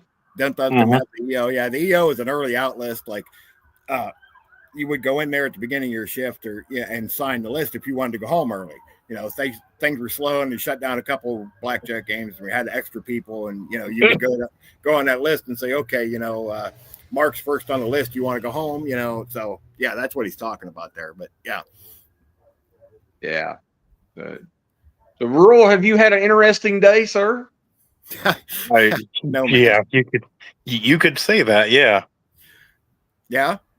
Yeah. It's definitely been fun. It's here, there, everybody needs a piece, and you've got to do what you can to make sure that you know the pie is divvied up correctly, and at the end of the day, everybody's happy, and you still have a little bit to munch on. Yeah. Well, there Yeah. you go. It was a successful day then. For the most part, yeah. Yeah, Like- we'll go with that. I jumped up this morning and cleaned the house while Mrs. OVP was at work. So when she come home, it was all done. Well, look at you being a good husband. Yeah. You're a special guy. I'm Yes. special, all right. What kind of special are we talking about? Well, we're just not even going to go there, sir. Let's not do that. But Yeah, I don't know where. I don't hear any of the cop cars anymore. There's an intersection down by the highway by where Walmart and all that stuff, and there's always something stupid going on down there. There's always a wreck or something. But my goodness, they sent the farm that time, so I don't know. But anyway, Very nice. Yeah, I actually had an interesting conversation like a day or so ago, where we was making the comparison on your job and how it can relate to being prepared, because there's a lot that it's all about perception. And if you just go in that, well, I'm just a cashier. Well, no, you are doing, interactions with different people, and you're making transactions, and you're doing day-to-day operations. There's a lot into everybody's job if you perceive it right. yeah, right. Well, if you're the greeter at Walmart, if you're the cashier, you are the face of the company. You're the face of the business at that point, right? Mm-hmm. And I give lessons all the time at work. Yes, I have a lot of knowledge in what I do, but the new guys come in and I tell them, and the first thing they do, they'll get in the spot where they don't know what to say, and they turn and say, "Hey, Mark, what is this thing? Or where do I find this?" Right? Mm-hmm. Tell them, I said, "Look, I'm not. Don't ask me that question. Tell that gentleman to hold on just a second and walk away, because as soon as you turn to me and say, 'Hey, man, what is this?' he immediately thinks I don't have the best guy in here. That guy's the best, and I deserve the best guy in here." Mm-hmm. So you are the face of the company. Yep. At that point, you're the face of whatever business you're representing. If it's Burgerland, you're the face of it. Yep. And if you want to not be the cashier anymore, start working a little harder, a little extra, a little differently, and move yourself up. Because I promise you, there's not an industry in this country right now that isn't looking for leadership. Mm-hmm. You can be leadership if you apply yourself to it. Yep. But Yep. I call it catching instead of pitching, right? yeah, They just want to catch. They don't want to pitch. Yep. And if you want to be successful in any business, I don't care what it is, you got to learn to pitch. Mm-hmm. I've been in management. I don't want to do that anymore. No. At this point in time, I'm just riding it out. But, I haven't got to that point yet. Well, I love that. That's probably one of the things that I miss about being in the non-commercial, that everyday weekend warrior parts business. That it's a Saturday morning, guy walks in, pissed off at life, and he hands that guy next to you some rusted whatever, dripping in oil.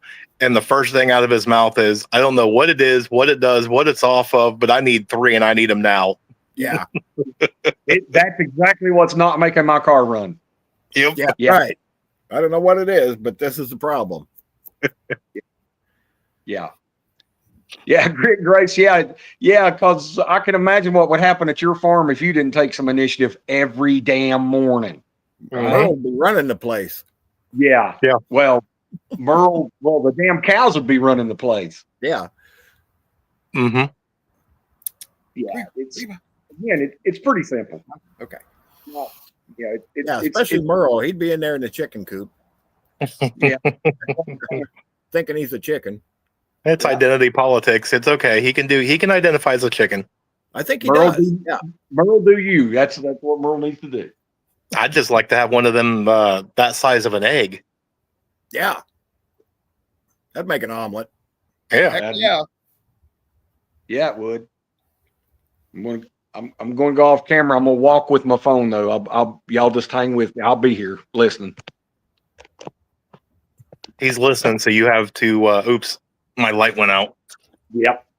I see that. There we go. In the dark. Oh, so we can't. He turned his camera off, so we can't auction his stuff off. Well, from the Yeah, couch. Harris Genesis, I was right there with you.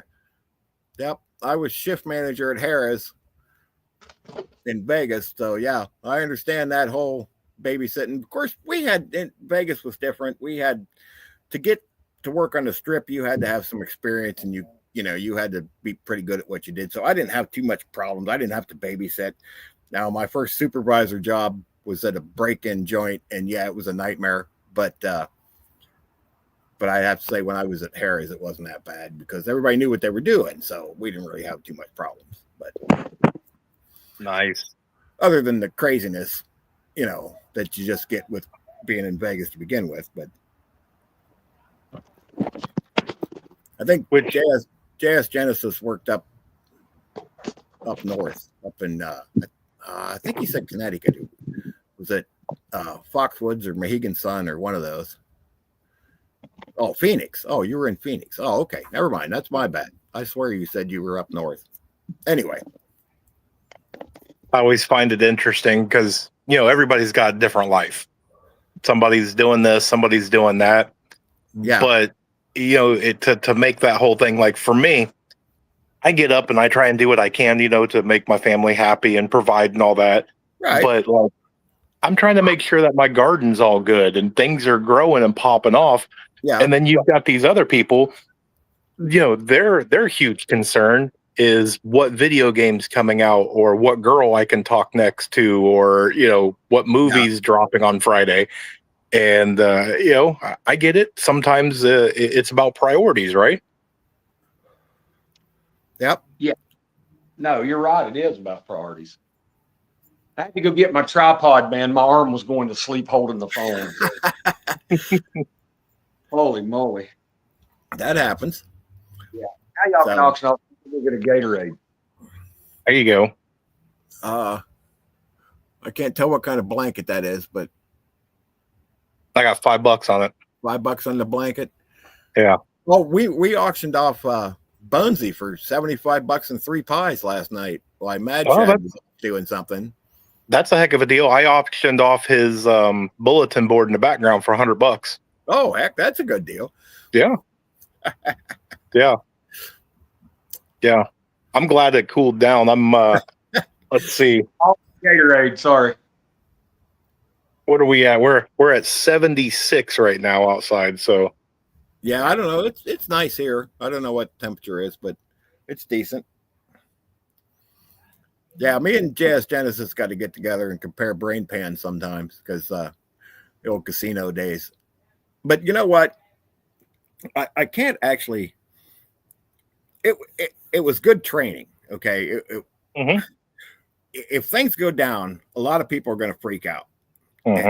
Even though they think they're not going to freak out, when they start seeing dead bodies and things like that, they're going to freak out.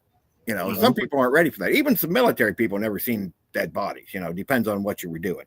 Some did, obviously, and they'll be fine. I've seen dead bodies all the time. I mean, it was, if you didn't see 2 a week, there was something wrong, and from every way you can imagine, somebody ends up that way, so like that how can I explain this? You kind of get like I said, in the casino industry, you have to have a thick skin. You get to the point to where nothing bothers you, literally nothing. Somebody comes down, starts shooting, you don't even flinch. You get detached from everything, and which is kind of bad in a way, but it does prepare you for something like, if we have a major SHTF situation, you've kind of seen it all. So like, you're not going to freak out. So, it was good as far as that goes. Well, and I've given this a square bit of thought. You've worked in casino, Mark, you still work with the public and all that.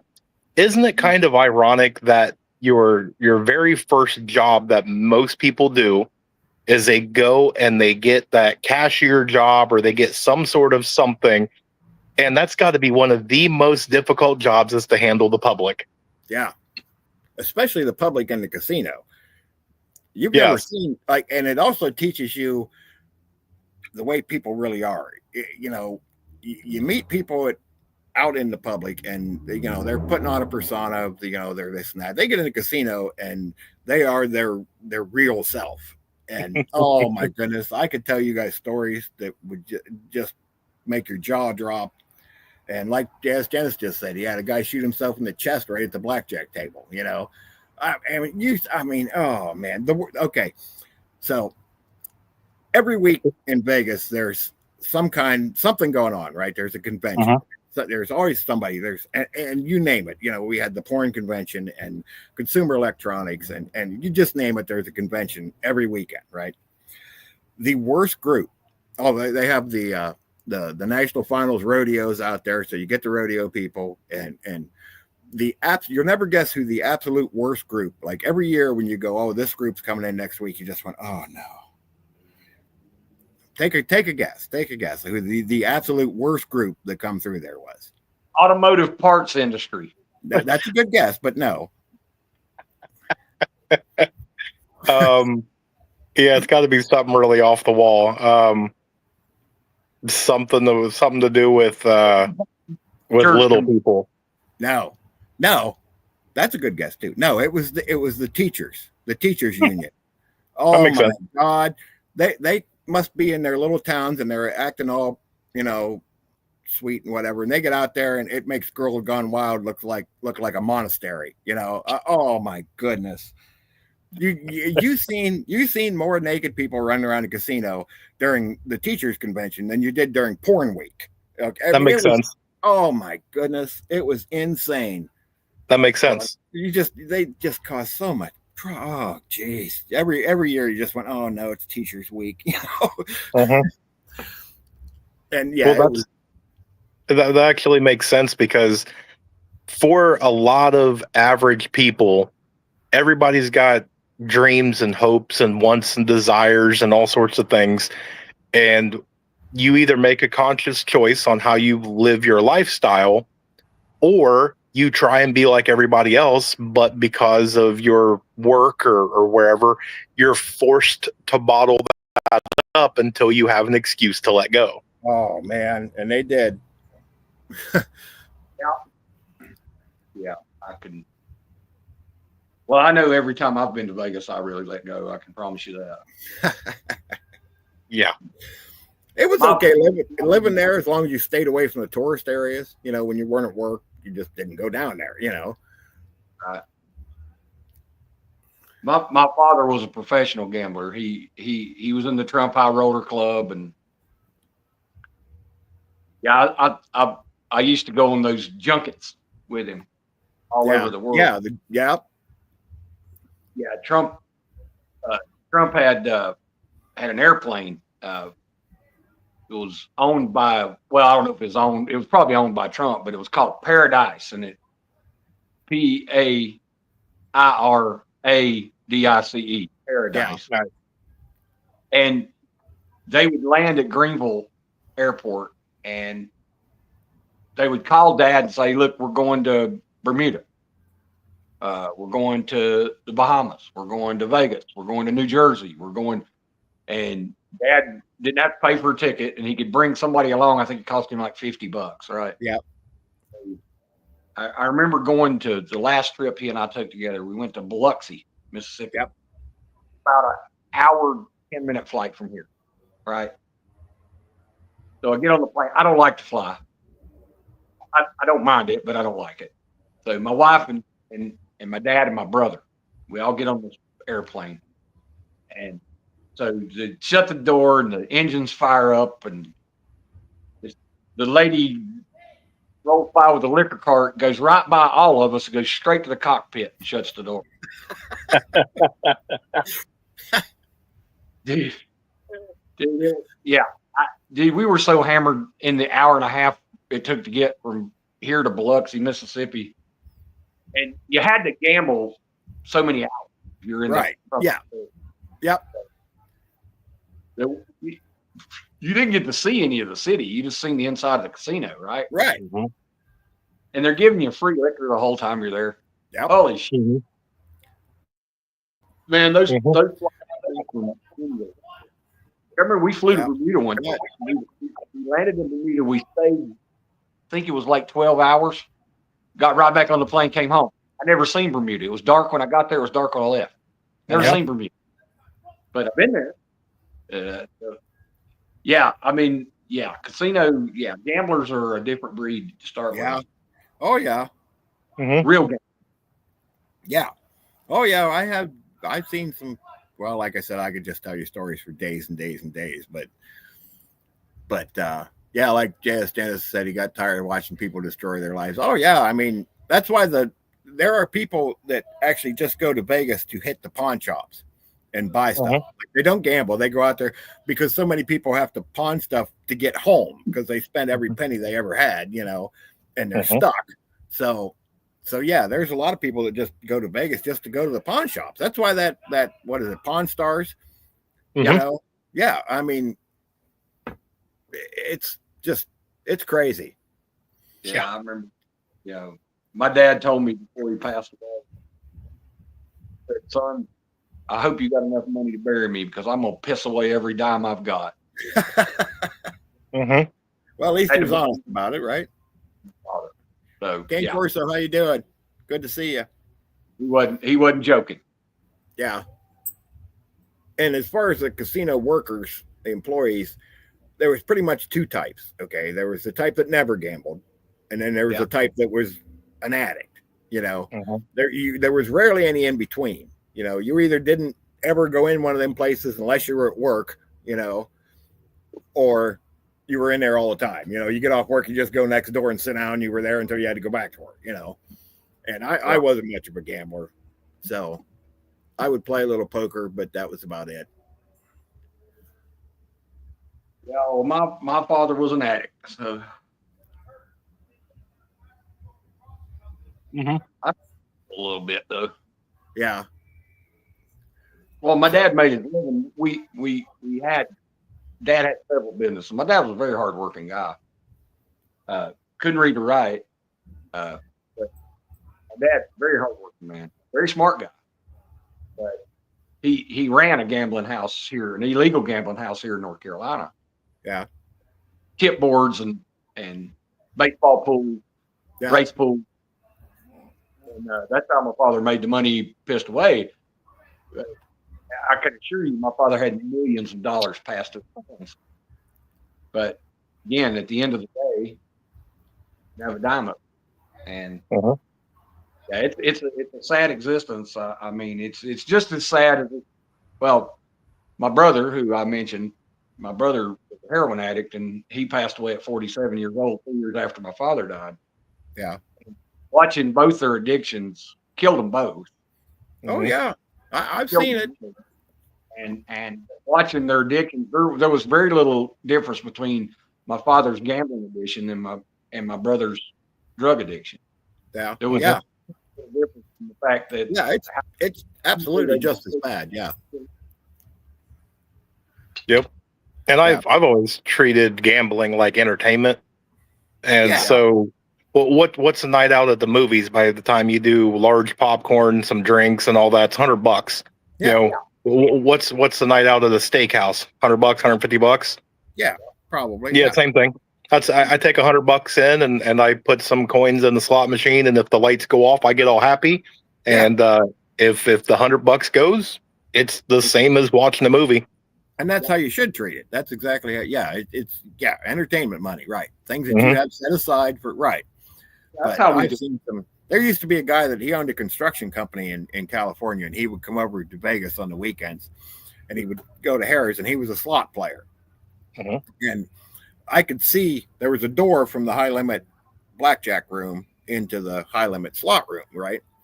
And if there wasn't anybody in there, I would sit and watch in the slot room, And he played $500 slots, so it's 3 coins, so it was $1,500 a pull.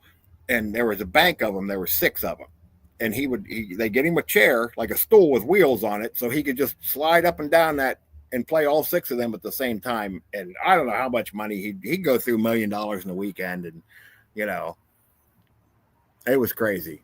Now I've seen people gamble a lot more than that, but there was a guy that used to come out there that when he would come for a weekend. By the time he left, they had to have a meeting and readjust their quarterly earnings estimates when he left, because he would go through $500 million in a weekend, win or lose. You just never but this guy, he's dead, so I guess I can talk about him.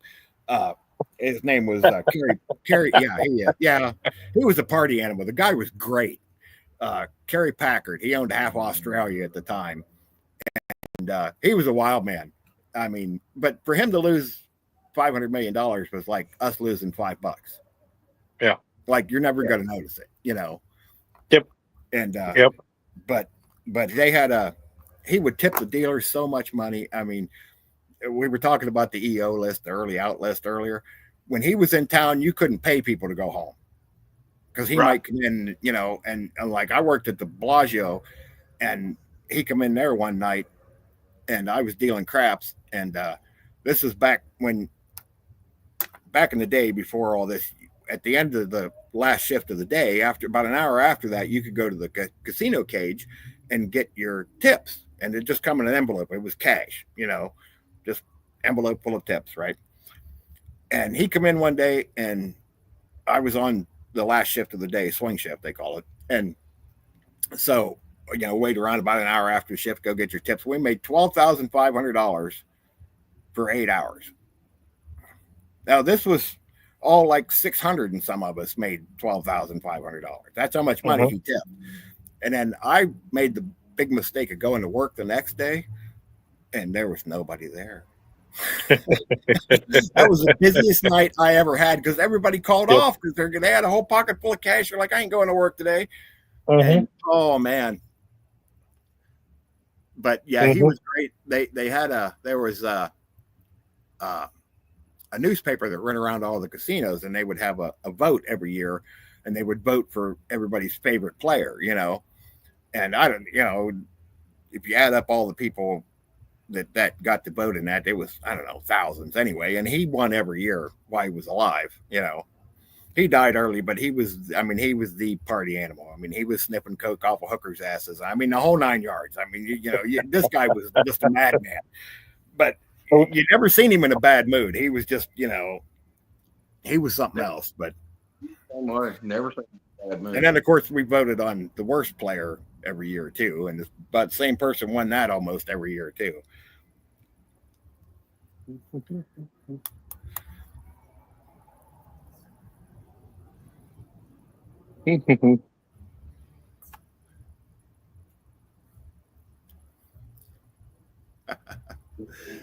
Yeah, it was interesting days. So, yeah, but the same person won the most hated player every year too, just about, all except one that I remember. Any guesses who that might be? It's a known name. Well, I guess it wasn't me. So no. I mean, it's somebody everybody knows. Well, no guesses. Nope. Michael Jordan. Huh. wow. Yep, he won every year but one.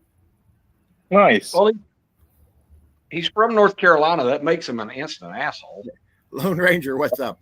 Yeah, the one year he didn't win, Ben Affleck is a really big player, and he's a good tipper and a really nice person when you meet him in person. He's just down to earth and a really nice guy. And the one year he was dating J-Lo, and she's cheap, like she wouldn't let him tip, and I think the dealers were about ready to put a hit out on her. so she won the one year that Michael Jordan didn't. But Nice. yeah, you don't mess with the dealer's money; they get angry. So How's Jennifer Tilly? Is she pretty cool? yeah, she's all right. She's a poker player now. I mean, I think that's what she does for a living now. Yeah. Well, she does some voiceover stuff on cartoon. Yeah, most of them guys, them people when they come in, they're just regular people. Oh, yeah. They are. I mean, they're not. A couple of them are full of themselves and that, but most of them are all right. And you would be surprised that they don't really get like mobbed, like if they walk through the front door, which we would tell them don't walk through the front door. Call us and tell us you're coming, and we'll sneak you in the back way. But if they did walk through the front door, it was just you've seen a lot of whispering. People going, "Oh, hey, that's Sean Connery or whoever." And but one day I was shift manager, and I was up in my office, and somebody called me and said, "You better get down here." I thought, "Oh, great, what's going on?" So I walked down, and there's a whole crowd of people. There's women crying. It's kind of reminded you like when the Beatles got off the plane, And I'm thinking, what is going on? And I looked at my one pit manager, and I said, "Who was in the middle of that mob out there?" And he said, "You're not going to guess." So and you're not going to guess either. It was William Hung. You know who that is? Mm-hmm. Yeah, the She Bops guy from the first year of whatever that show is. And I thought, you got to be kidding me. Them people think he's a god. I was like, oh, really? No. I always found it interesting because for me, I could never fathom what it's like to be a movie star and all that stuff. But you start thinking about some of the big names, and I'm really horrible with actors and all that. Yeah. But your Kevin Bacon or your Jeffrey Dean Morgan or stuff like that, you don't hear them in the news. But Right. what do they do in their personal life? They all got like homesteads and little ranches and out in the middle of nowhere. They're not downtown Hollywood partying it up. No, not as much. No. But Toby Keith's wife. Oh, you know what? Yeah, I met him a few times too before his passing. Yeah. And he wasn't exactly the sharpest tool in the shed. Just to put it mildly. And his manager was really doing a number on him. His manager was making all the money. I don't know how much he was making, but Yeah, well, I couldn't. story to stardom was so cool. Anyway. What a he would bounce, and he just brought his guitar with him every time he showed up to work. And whenever one of the bands or one of the performers didn't show up, Toby would take the stage for him, But he came in hard and went out hard. yeah, he got- did. Yeah, I agree. He's probably not the most intelligent guy in the world, but No. he got. But yeah, they're interesting times. We'll just put it that way. But Yeah. but anyway, back to what my point was. It something like that does prepare you for, because you kind of have to have a hard skin if you're going to work in that industry. Mhm. And like literally nothing can bother you. If something bothers you, if somebody calling you names or throwing stuff at you or shooting at people, if that rattles you too bad, you're not going to make it, Right. in that industry. So that does kind of prepare you for if things go south. You've been in those situations before, and you kind of know how to react. Mhm. That's back. That's the point I was trying to make when we started all this. Right. Right. Well, and it's Okay. like for me, for my job, I have to do everything from maintaining budget and doing all your P&L reconciliations and all that to forecasting, making sure that everybody that's doing their project and their thing has exactly what they need, and then try and predict what they're going to be asking for, and doing all that. And I bring it home. What is preparing? It's predicting what's coming. Do I have what I need if that comes to pass, and staying within budget. Yeah. Grace, that's a good point. Yeah. If you work maybe in an emergency room, maybe you've been seeing a lot of this kind of stuff too. So it's not going to rattle you as much as it is, like your normal person, that hasn't seen things like that. Mm-hmm. Yep. Yeah. And that brings into networking.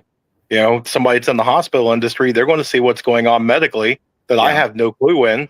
Mark's going to be able to tell me what's going on in kind of the transportation world and things like that. And to have those friends, to have that little bit of an insight, you start getting the bigger picture. Yeah, and somebody that worked in an industry where they've seen people that are expired and gore and things like that are going to be able to calm down the rest of them too when they freak out for the first time they see something like that. They're going to say, okay, just breathe, because they're still going to remain calm because they've been through this before. So, and that's kind of the point I was trying to make. In that industry, you see just about everything, so nothing's going to like make you freeze up. You know what I'm trying to say? So it was good training for that, for SHTF, I should say.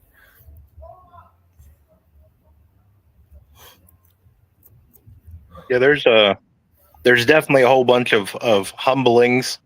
I remember back in my auto parts days that a busy day you would deal with 40, maybe 50 customers. You'd have 40, 50 sales individually, and you was like, man, I put in a hard day's work, I'm good. And then you get transferred, and all of a sudden you do 150 invoices by yourself in a day, and you go, wait a second, you just have a whole new perspective on life. Yeah. Oh yeah. Nick, there's nothing wrong with that. Jack of all, master of none. Yeah, I'm kind of like that too. So that's part of this game, man. That's part of the prepper game, dude. Yeah. And again, man, I'm not saying I'm a great carpenter or great anything, but you can get by. Well, look, or physics, right? I mean, things work the way things go together the way they go together. So you have to keep your mind clear, whatever you need done.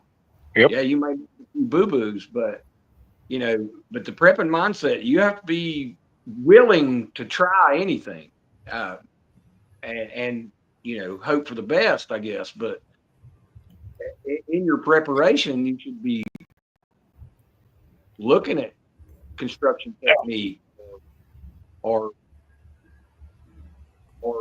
plumbing or electrical or food preparation, food preservation. These are things you should be kind of at least dabbling your mind into if you're not putting your hands on it. Yeah. Because it's it might save your life, but at the end of the day, you got to keep your head clear and you got to try these things. Yep. That's the prep. Yeah, yeah. You can't sell yourself short. You just can't. Yep. Well, we're all stronger than we know we are. Yep. Sometimes you have. Sometimes the Lord puts you to the test, and I know this last year here for me has been a real test, not only of my strength but my family's strength and the strength of my tribe, my emotional and physical bonds that I have with people here. And Yeah. you know, it's been a strain. It's been a test, and yeah, but we're all stronger than we know we are. We can all stand more than we can stand. I'm not telling you that's make things easy, but you have to maintain that inner strength, and you have to hold fear at a distance. Yeah. You're going to feel it. You know, as I'm going into the operating room, this man's showing me all the tools we're going to use to open me up, and I'm getting ready to put my very life in the hands of total strangers. And good night, JS. Yeah. Good night, JS. It was terrifying. Yeah. I don't know anything to put that. And I've always prided myself on being a pretty courageous guy, but I was terrified. Yep. I had to hold fear over here because the inevitability of my death was certain if I don't put my possible death over this man. So, Yep. So I had to hold that fear at bay. You know, I tell the story of standing here looking out the window during Helene and watching the water come off the mountain behind me, and I'm thinking to myself, how am I going to go out here and hold this mountain up? Yeah. Yeah. And, I was terrified. Yeah. And I had to continue to do what I could. Yeah. But you've been through it, and now you're stronger because of it. Yeah, definitely. So my pain for the day is my strength for tomorrow. Yeah, I say that all the time. It's but we're stronger than we know we are. We really are. Yeah. Well, that gives you a life experience that you know, I'll never, experience that. And so, something ever pops up in my life, now I know a guy. Hang on, let me go talk to him. Let me see where I'm at. And yeah, again, man, it's that fear from the movie Dune. Fear is the little mind killer. And when you allow fear to take over, you're dead because you freeze, you stop, you panic, you can't function rationally. There's no doubt in my mind that you have to learn to hold fear at bay. What real courage is, I think. And it's what we're preparing for. Courage is going to be a necessity. Yeah. And I think a lot of people aren't as ready as they think they are. Nope. They think they're ready, but when it all goes down and they see the reality of it, I think a lot of people are going to freak out. You can go to punch the heavy bag for years, and until you jump in the ring and get hit in the mouth. Yeah, right. Then you will rethink that plan, right? Yep. That punch in the mouth is coming. It's coming for everybody. Yep.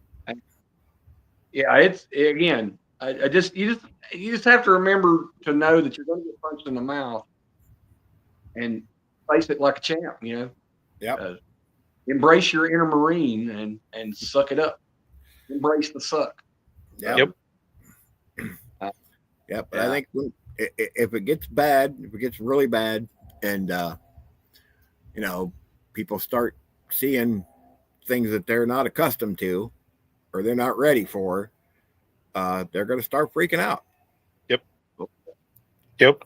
Well, and that goes into, you went through boot camp and all your military stuff, and how many people go through all that and they get millions of dollars worth of training and an intense, everything, and come back with PTSD.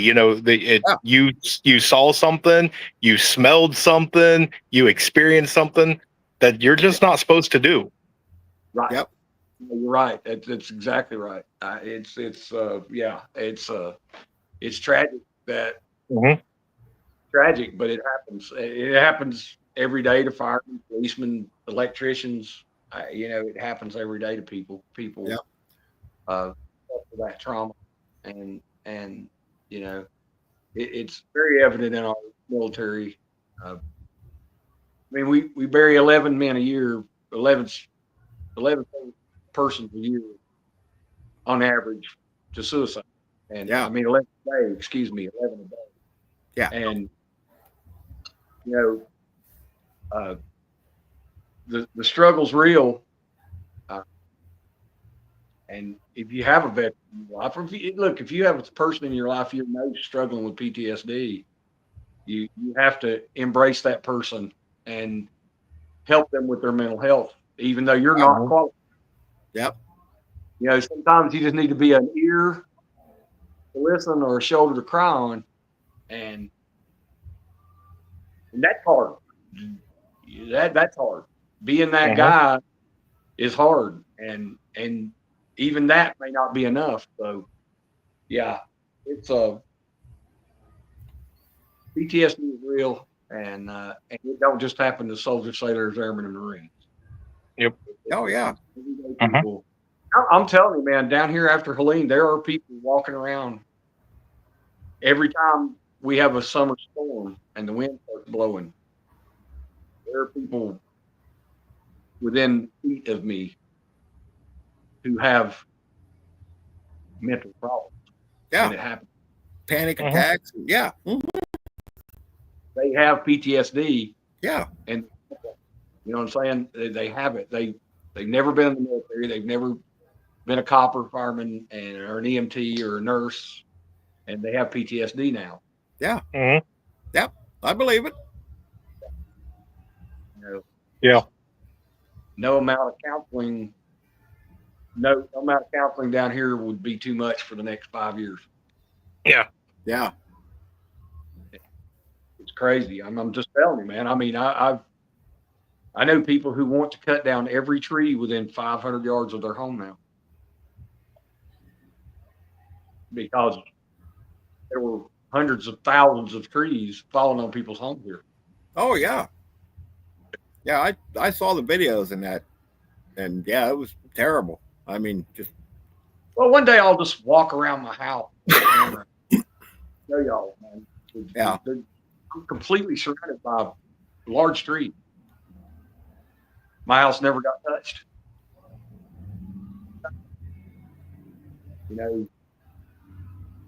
Lord had his hand over us. I know that. He's had his hand on me for a while, but it was, I don't know why some folks happened to them what happened to them, and nothing like that to me, but it was there's that guilt too. There's that survivor guilt. That happened too. Us folks who came through it unscathed. There's a certain amount of survivor guilt, and being a prep, I was prepared for what came after. I told you, we struggled for nothing. We wanted for nothing here at my home. Water, hot water, food, nothing. We suffered nothing from it. And I was watching people within half a mile of me who were panicking. They were struggling. yeah. They didn't even have water to drink. But let's to wash Yeah. their hands, toilets and stuff. There's a certain amount of that, and I think after an SATF event, that's going to be a real problem for any of us who actually have a heart. Yeah. And I have a doctor who'll tell you he actually saw my heart. So I have. Look, I even have a heart-shaped pillow too. Oh, there you go. Yeah, but I'm just, I think that's going to be a real thing. It is. Mhm. Definitely. Yep. Yeah. I've always said that that's going to be my downfall is there's going to be some kid and it's going to turn out to be an ambush for me. Yep. That's probably what's going to get, because my wife wants to save everybody. I mean, she understands she can't save everybody, but yeah, that's probably going to be our downfall too. Yeah. And again, the PTSD may not come in the event, but when you have to, all right, your grandma, it needs oxygen to survive, and you have to go bury your grandma, right? Yep. Or you have to kill an animal and eat it, and you've never done that. Yeah. Yeah. Mhm. These things are what I call, when we talk about it here, I call it hard decisions. And you have to become a hard person. Mhm. And I know you guys, we broke bread together. Y'all aren't hard. We're going to be. We have the capability to do what we need because we have people depending on us. Yeah. Mhm. But that's going to cause us PTSD. Mm-hmm. We're going to be stressed out over shit like that, right? Yeah. We're going to be stressed out over the fact that we have food, but we have to cut everybody to a half a ration today Mhm. till I can get back from knocking out a couple of squirrels or a couple of rabbits or whatever. Right. Yep. That's a hard decision, man. When you have to look at and you have a young son at home, and you have to cut his food ration short, right? Yep. That's a hard decision. Yeah. Yeah. But And there's if you don't, he may not eat it all tomorrow. Mm-hmm. Mhm. See, these are the things that we need to prepare for too. Yeah. Not just the having freeze-dried food in the closet, right. understanding rationing and understanding you have a realistic number of folks that you have to take care of, Right. and realize that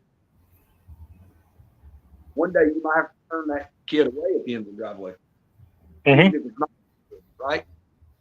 You may have to turn that kid away from your fortress of solitude, knowing that kid's not going to make it. Mhm. That's hard, man. It is. Yeah. That's for a Christian. That's tough. Mm-hmm. It is. It is. We got to be tough. Yep. Well, and it's all in people that they get into this and they think it's all nothing but the tactical stuff, right? I'm gonna Right. bust out my little assault thing and we're gonna go mow people down and stuff. Yeah. And I'm sitting here and I'll take the cool factor points away from me. If Right. I am, gearing up and I've got to go get in the gun battle, something's extremely wrong, right? Yep. And for me, all these people, well, if SHGF happens, I'm going to run out in the woods and get Bambi. Have you ever done it? Because I'm telling you, when you go and you actually get lucky and you get it, and your knife goes a little too far, and you hit that intestine or that stomach, and you smell that for the first time, good luck. Yep. You Plus, might die.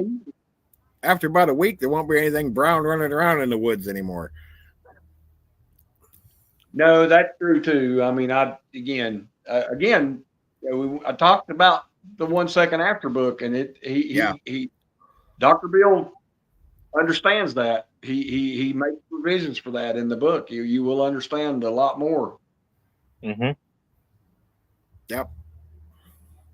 Yeah, we eat so much processed junk that comes out of a lab that when that lab is gone and you have to live off the land, there's really not enough to live off the land right now.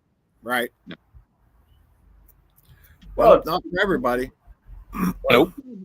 If you haven't actually walked around your area and understand what you can forage and planted what you need.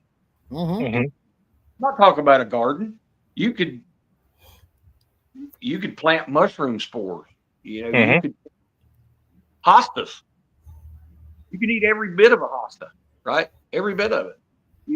We spend hours killing all the dandelions around our place. Yeah.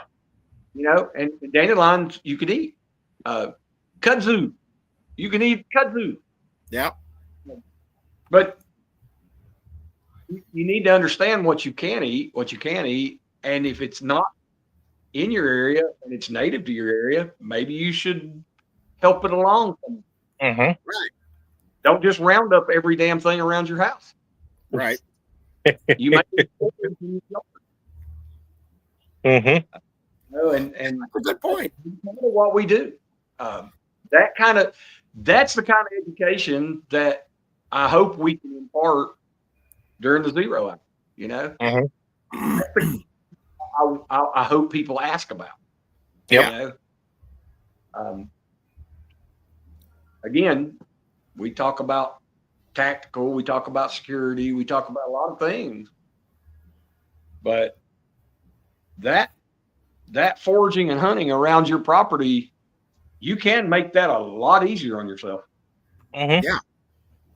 And that's what I'm hoping too, is after, a couple weeks when 0 hour really kicks off and everybody understands this is an opportunity for a lot of people. You have 3 guys and 4 really that Yeah. you can ask a question, and you have a 1 in 4 shot that one of us has some good experience and can answer that question really well for you.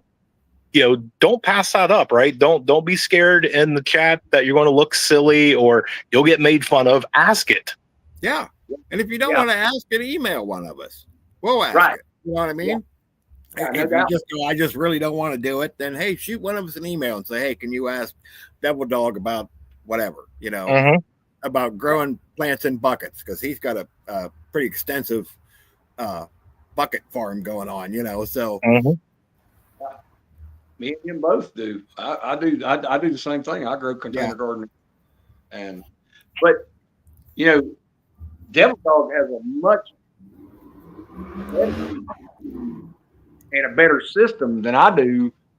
Look, I show up at Lowe's right before Mother's Day and I buy sets. Right, he actually raises them in his garage and he works all winter.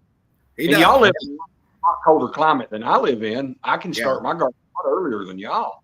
Right. I mean, don't get me wrong. I know how to do that, and I just don't. I Right. have the skills to do that because I'm a prepper. Right. Mhm. I don't because I don't have to right now. Right. But again, you're right. There's lots of things we can, that if you're confused about or unsure about, or even if we don't know, I promise you, we probably know someone we can put them in the right direction. Yeah, I know a Mhm. guy. Yeah, right. Well, a perfect Exactly. example. I definitely don't know everything, but I know enough people that I'll find you an answer. You know what I mean? Or at least point you towards somebody who will know the answer, Yeah. Wife has recently had some tooth trouble, and we've kind of started prepping. We already had a little bit of dental stuff. We started to prep some more on the dental stuff. It's been kind of a big deal. In fact, package from Amazon today with stuff in it. But Love and Life, Karen has several videos. She actually worked in the dental industry. Mhm. She has videos. So my wife's a very shy person. She don't go on camera, don't comment in the chat, but she wore Karen out. Mhm. Asking questions. And Karen gave her some great advice. And I went and picked up the advice at the mailbox today because of the conversations that Karen and my wife had. Mhm.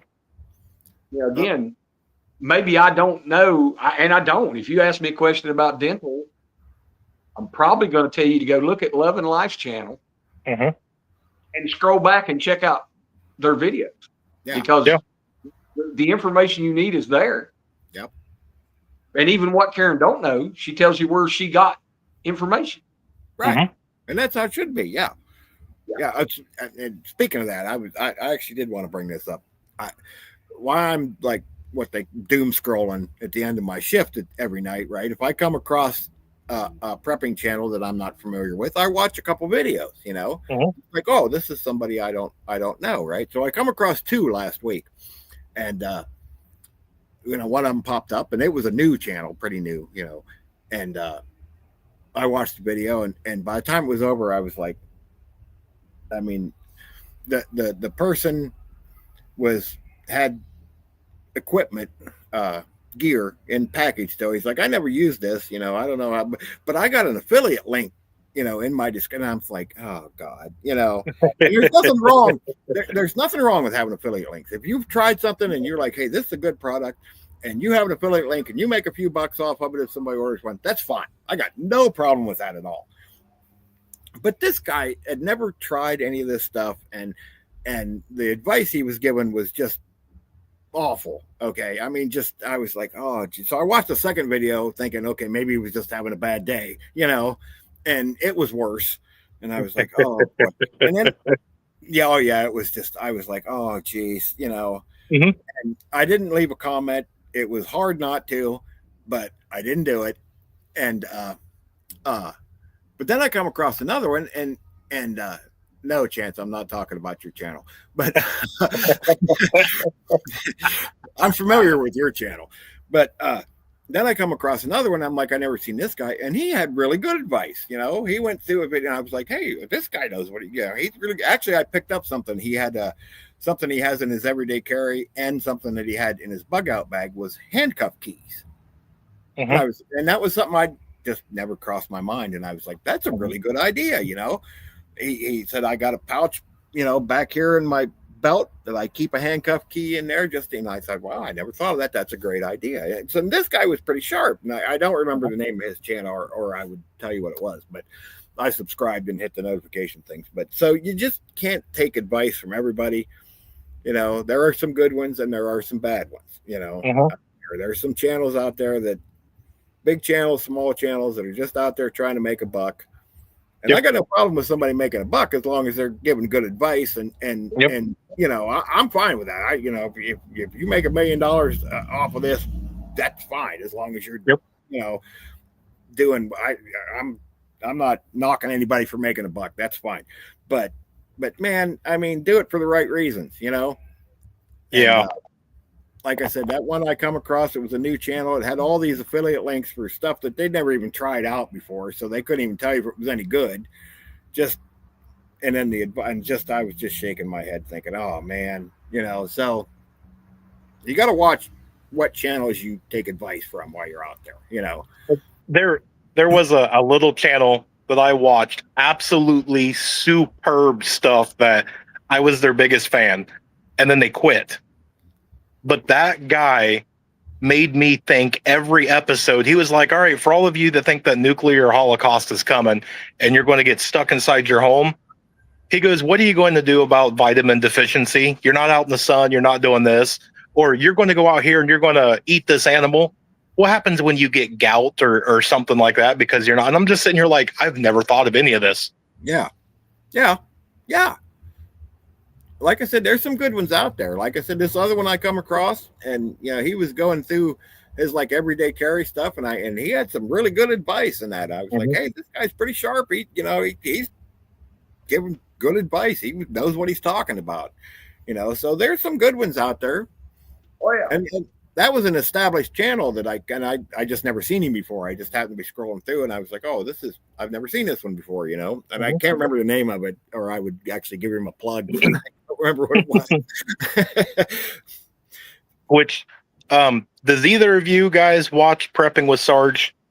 Yeah. Sometime. Yeah. Did you see his latest challenge video?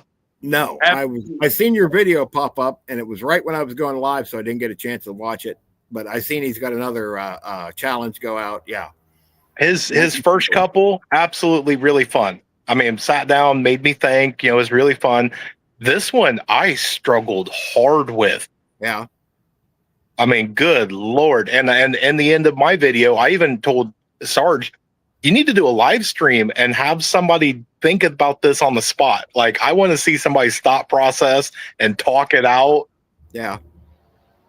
Yeah, no, I didn't. I'd seen your video pop up that he had another challenge, and I didn't get a chance to watch it yet. So Yeah. His first couple ones, like, what would you do if there was an active shooter in a hospital? You know, you can't take a firearm in a hospital. So what are you going to do about it? And I mean, he's had all sorts of really good, thought provoking stuff. And it's good because it's like the one that he just put out. You're driving in a tunnel, and bad actors seal off. You know, they make a boom boom at each end, and you're sealed in. And I'm going, you know what? At the end of the video, just because you war game this, what happens if it's an earthquake and a similar thing happens? Like, you can make this realistic on you. yeah, that'd be tough. I mean, you know, you probably got a go bag with you, but it ain't gonna last you forever. You know. Yeah, it's I mean, definitely thought provoking. Yeah, if you're stuck in there, yeah, that's a tough one. Yeah, that one. You should check out Love and Life's system they have in the back of their car they travel with. They do a lot of traveling. And man, he showed us the back of their Subaru. Man, look, they don't have a jackhammer, right? Yeah, But, right. Man, you talk about organized, and it's cool. Immediately after spending Friday night with them, my wife and I come home and start finding those containers and you know, for our, because we don't travel like we used to, but we still travel. Yeah. And we do bring along enough stuff to get us home from wherever the hell we are, right? Yeah, we load stuff if we're going to go on. You know, we don't go very far from home most of the time, but if we do, goes like when the wife was on vacation. You know, I made her. I kind of cannibalized a lot of my bug out bag, so she would have extra stuff with her, and I, you know, sent all that stuff with her because she was going to be in Florida. You know, she was going to need some gear to get home. You know, if something would have happened. Of course, nothing happened. Everything was fine, but still, you know, so. But I didn't need the stuff at the time. I was going to be here. You know, I have stuff here. You know, so I didn't need that. So, but yeah, you got to think about that stuff if you're going far away from home. So, you know, like I wasn't worried about bug out weekend because we had all of our stuff with us. So, you know, I mean, we were fine. So, of one time for SHTF to happen, right? Right. Yeah. So, yeah, we'd have still been hauling at the moon if it had happened that weekend. So yeah, we wouldn't have even known anything happened. We'd have been fine. Yeah, we've been on the interstate going, why are these cars? Why are our cars? Yep. And we all had enough food with us. Like you said, you come home with more food than you left with, you think, you know. And oh, I know I did. I couldn't zip my bag shut. Yeah, and we had enough food. I don't know. We always get a little carried away when we pack or something like that. But yeah, we could have stayed there a month. We'd have been fine, you know. Yeah. So. Yeah. Which that's my next thing with Vision. You know, when he says that we need to make the next one a week long, and then after that a month long, and then you know. Yeah, and then we'll just move there. Yeah. Yeah, like you said, if that was SHTF, sign me up. So. Oh yeah. Yeah. I mean, and that's if it would have happened, you couldn't get stuck with a better group of people. You know what I mean? Right. I mean, we were fine. And that's what you should actually be trying to do. Like if you are new to preparedness, go to Bug Out Weekend because something like that is what you want SHTF to be like. Yeah, you're living out of a tent and you're sleeping in a sleeping bag and it might be a little warm and whatnot, but you're fed. You're safe. You're in good company. You've got knowledge there on what you do know and what you don't know somebody else should know. And you'll figure it out. And you were well caffeinated. Mm-hmm. Yeah, definitely well caffeinated. Yeah, we even had freeze-dried Skittles. So we were in good shape. Yeah. Had SHTF popcorn and... Yep. Yeah. Yeah, we were living life. Oh yeah, and just like a storm that went through, Vision come around checking on everybody, and we were all just fine. I mean, everybody was hooping and hollering, and yeah, Yeah, that's Yeah. when you want it to happen because we'd had no issues. But So, well, boys, yep, I was thinking the same thing. Yep. I'm going to get up and go to church in the morning. Not I'm early, but in the morning, yeah, I've got a full day's work to do tomorrow myself too. So, And I got a birthday party for the daughter-in-law, and then I'll be home to do the podcast. Yeah. yeah. So, Yep. I guess we'll So- make that happen. Yeah. I need to go inside because I'm sitting here looking at my potatoes and I know they're not done and I want to eat them. So I was telling Chip earlier. I went out in the garden today and I have one cherry tomato that's starting to turn red. One. No. I'm like, oh It's- wow. Probably hard not to eat it. Oh, You just go, well, I tried to no. put it in the house and make it redden up faster, but no. Yeah. Chance, thanks for stopping by, man. We appreciate you. Yeah. Yeah. Thanks, Chance. So, all right, guys, y'all have a good night. See you tomorrow. Yeah, you too. I Take will care. see you tomorrow evening. What time you want us on there? Since we're all here. 7:45, like Yeah, we normally okay. do. What I told Devil Dog. Yeah. So Okay. Sounds good. we'll get her going. take care, guys. Night. Yep. We'll see you all tomorrow. Thanks for stopping by, everybody. We appreciate it. And I'm going to bed, and we will see you all on the 0 Hour podcast tomorrow. Have a good evening.